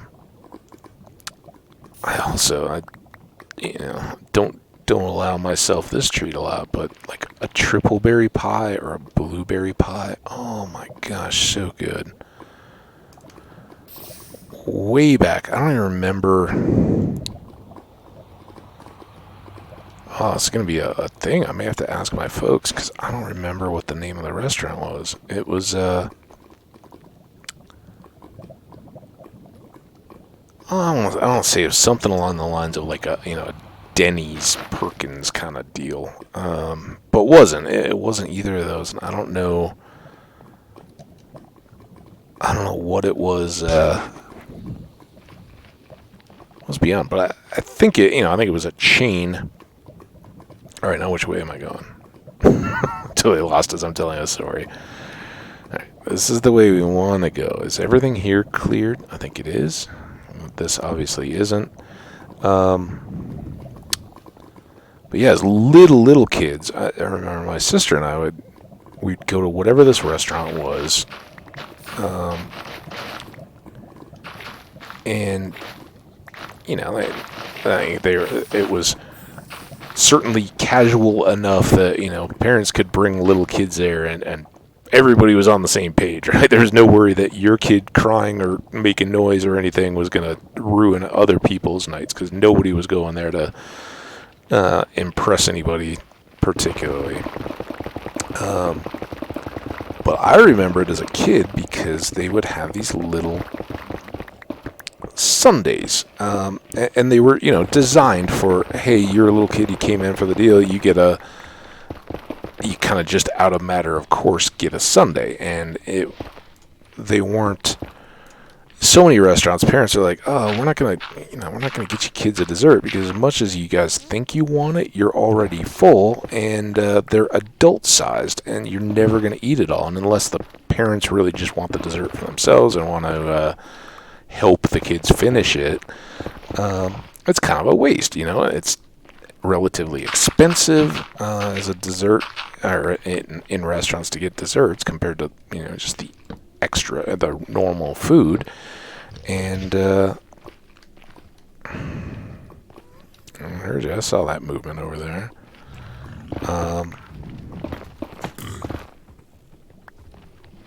Now I don't know if I'm exposing or opening up access to any of these guys by doing this, so that's kind of why I'm going back and forth a little bit. Anyway, so whatever this restaurant was, they did these little Sundays for kids, and I don't know if it was like, we were going on a Wednesday night, way too little to remember any of that. And maybe that was their deal. They had like family night kind of deal. I remember when I worked in an Applebee's myself as a server, that was, you didn't want to work Wednesdays because it was family night. And it was like, oh man, you got to do like 4 times the work for super cheap kid meals, and the adults aren't going to booze when they're taking their family out. So the overall check,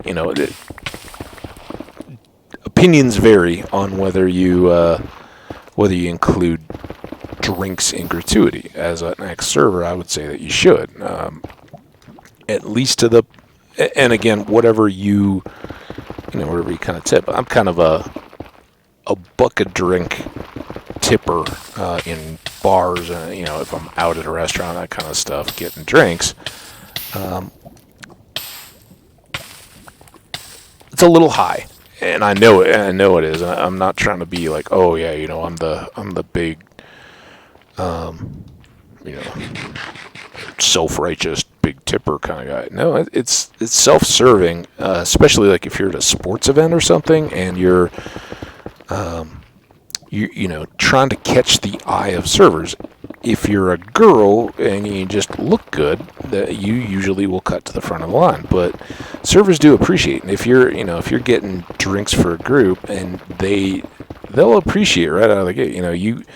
You buy a round of 4 drinks or something, and give them 4, or just leave them a 5. They're gonna remember and appreciate that, and that will then help you the next time around get noticed when they're serving a whole bunch of people. So I just from that also kind of include on restaurant checks that about a buck a drink, and that's higher than it would be for just a 20% gratuity on a food tab. And you don't have to feel, particularly tax and tip, but you can kind of adjust on your drinks if you're tipping.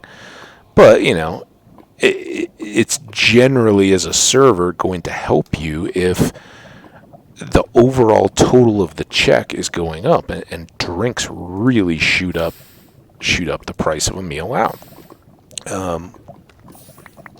When you think about, a soft drink at a restaurant is typically like $2-3, maybe $4. If it's really, really glitzy, maybe $5. Those wouldn't be the places you're taking a little kid to anyway. So let's call it $2 for a Coke, right? You're gonna get a Coke with your dinner.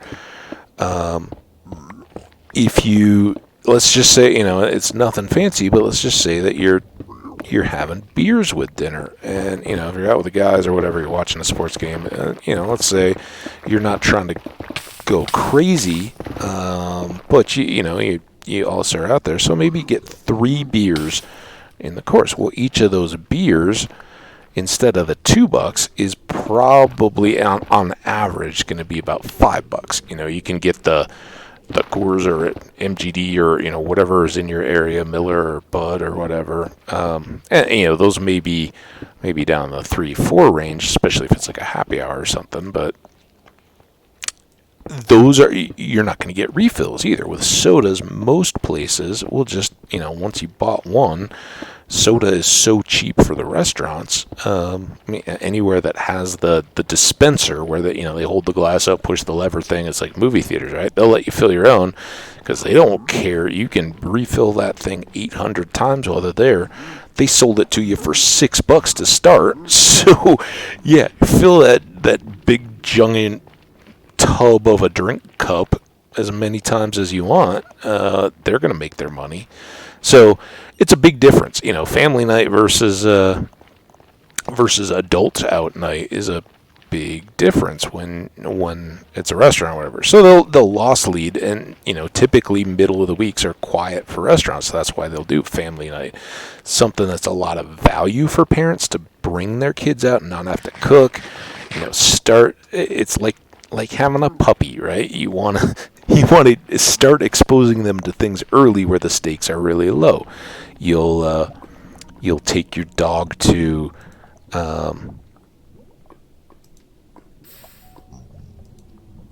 close friends' houses and stuff, or you'll take them out and get them used to meeting other dogs and people and stuff like that outside before you just take them into a friend's house where they may have an accident on the rug if they get too excited or things like that. You do everything you can to kind of make sure that the experience is familiar before you, that is stone, okay, before you head back out, into higher stakes things, before you take the kids out for the big fancy anniversary dinner with grandma and grandpa or something. You take them to, first maybe to McDonald's a few times to have a cheeseburger, and then there's a playground and everything in the restaurant. They can scream and yell and do all that, but you can kind of have, okay, we're eating now, come sit down and behave. And then the next time, if they get to the point where they're doing that pretty well, then you can take them and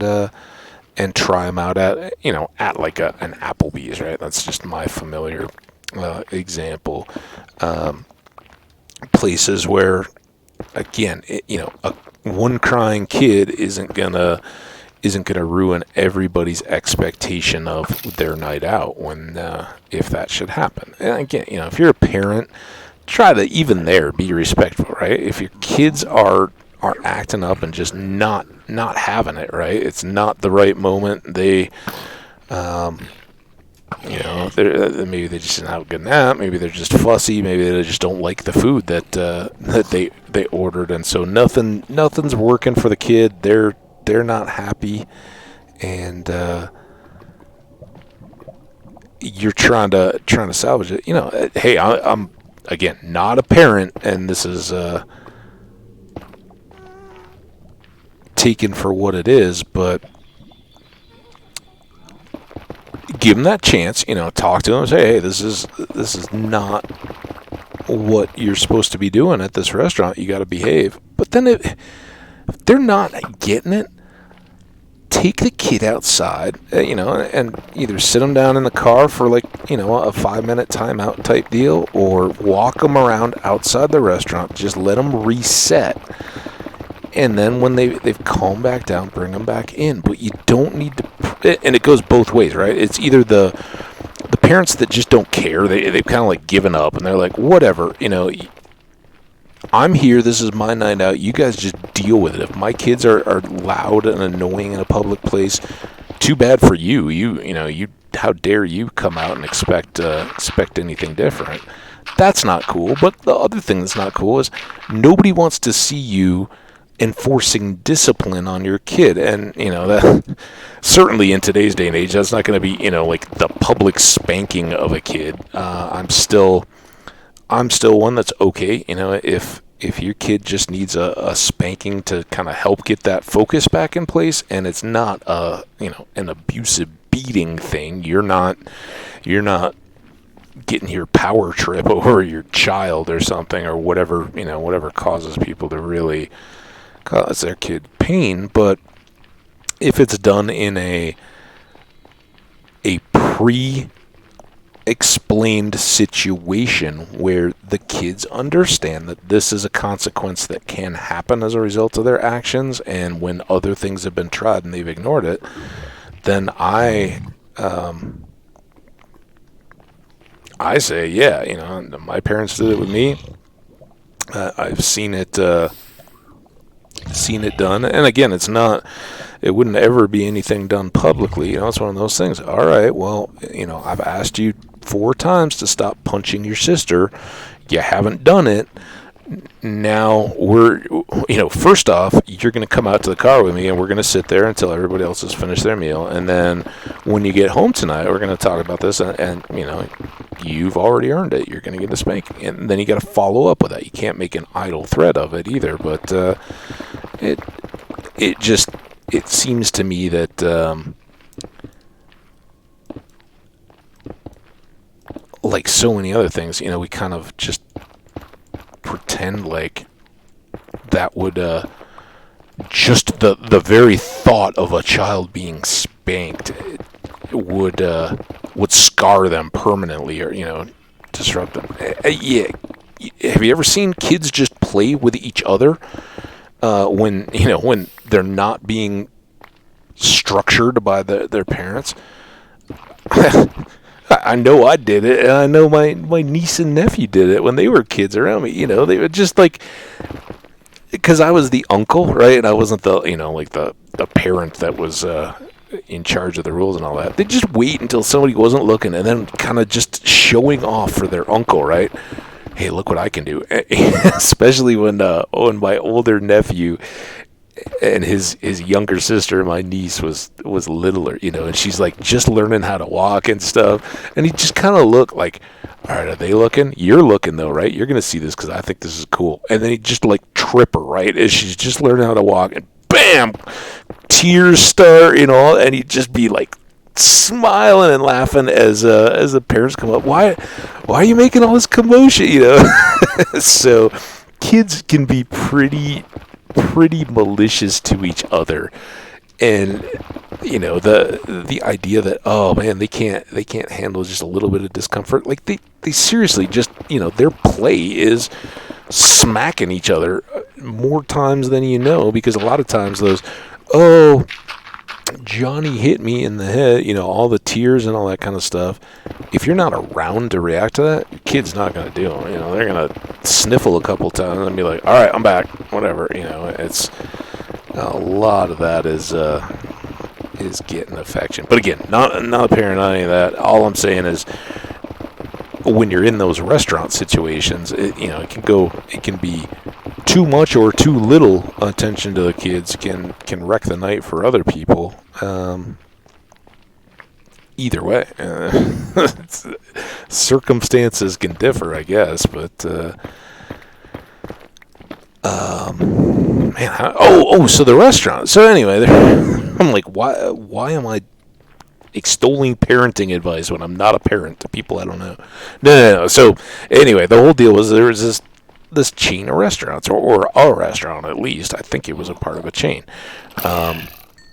And they would do when we were little kids, they were the place that parents could kind of take kids, low stakes, and get them some food. Hey, this is how you make a choice off a menu. You get the opportunity to choose what do you want to have for dinner tonight. But at the end of it all, man. Okay, so there's some way that they can get in. We're going to come back and deal with all this anyway.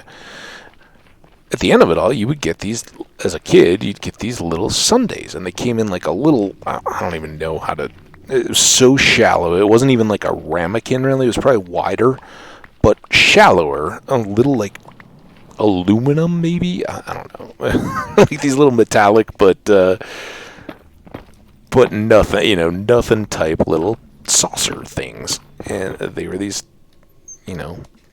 throwaway, basically, sundaes for kids. and you'd get, like one little half scoop of ice cream and then a topping. And I remember it was kind of like the first place or time I ever figured out that there might be things that would rival just automatically saying chocolate every time, because you get this blueberry, and it was like basically just pie filling stuff poured over the top of these sundaes. Oh, so good. Just like, funny childhood memories. I'm sure it was, you like go back, and I know the place had changed hands like a zillion times even before I'd grown up and moved away, and it had become a couple of different restaurants that we continue to give a great location, but kind of grew up with us actually. But yeah, I just remember blueberry sundaes instead of getting that instead of chocolate was a big deal, but it was so good as a little kid. Such a treat, because you could pick your own, right? And it didn't. There was, it was just like automatically. Yeah, it's not going to be so much sugar that you're going to be unmanageable. So whenever you go out to that place, you could have it. Mom and Dad would never tell you couldn't, and it was just kind of automatically that the server would come. All right, what do you want on your Sunday this time? So I'm sure it was a part of whatever the family meal night deal was or whatever got people in there. But yeah, so favorite fruits can vary as much as favorite foods or music or movies or anything else. All right, we got a congestion here today. This time it's of the pig variety. I really wish those didn't take 3 shots.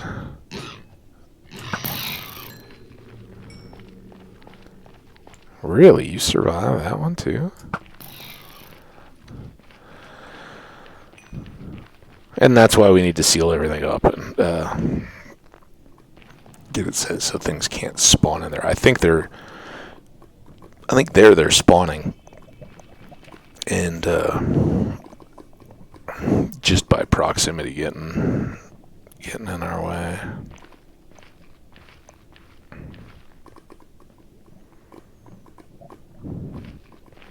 Yeah, I think we have a fully functional path now. And that's good, because I think I'm about out of stories. when we're resorting to childhood ice cream memories, that's getting down there. I'll have more by the next time around. Sure, there's something else will come up, but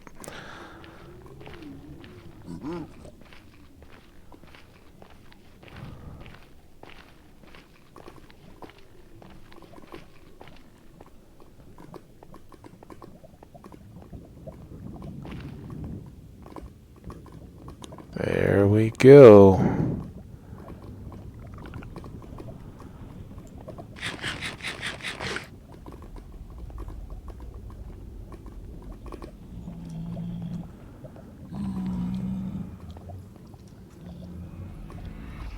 And back home. Sure, I mentioned it before, but just the presence of entities on one side of a gateway have nothing to do with whether any come through or show up. That is purely a mechanic of their spawn. So, if you see one on one side and then you see something pop up, unrelated, does not have a direct bearing. I think I'm just checking the time now. Yeah, oh man, we're already over. So we already went long. Let's just save and quit out of this. We'll do all the cleanup stuff next time. Woo! World of Minecraft. Well, it was fun. It was kind of chill. I hope you guys enjoy it. If anybody makes it through, very routine stuff. Just cleaning up, getting that full path widened and prepared. But not bad when we just kind of pushed all our way through to return on it the last time around. So we're making good progress. Like I said, I don't think we'll just immediately go into finishing work on that path. We want to do some other stuff along the way, whether that's netherite, whether that's the last remaining bastion to kind of go through and see what all it's got for us, or something else. Again, end is fair game. We may go after shulkers again. May take another little diversion up in the overworld. We could go get some more redstone and prepare that. Could be anything. But I want to thank you guys for tuning in. I definitely hope you enjoyed. Hope you'll join us again for another edition, which should be coming soon. But for now, I wish you guys a good rest of your day or evening. As always, if you're watching a lot of videos or playing games in a row, do give yourself some chances to break. Get up, walk around, head outside. Sniff the air, night or day. Always something cool going on, and take care of yourself and others until we next get together. Bye now.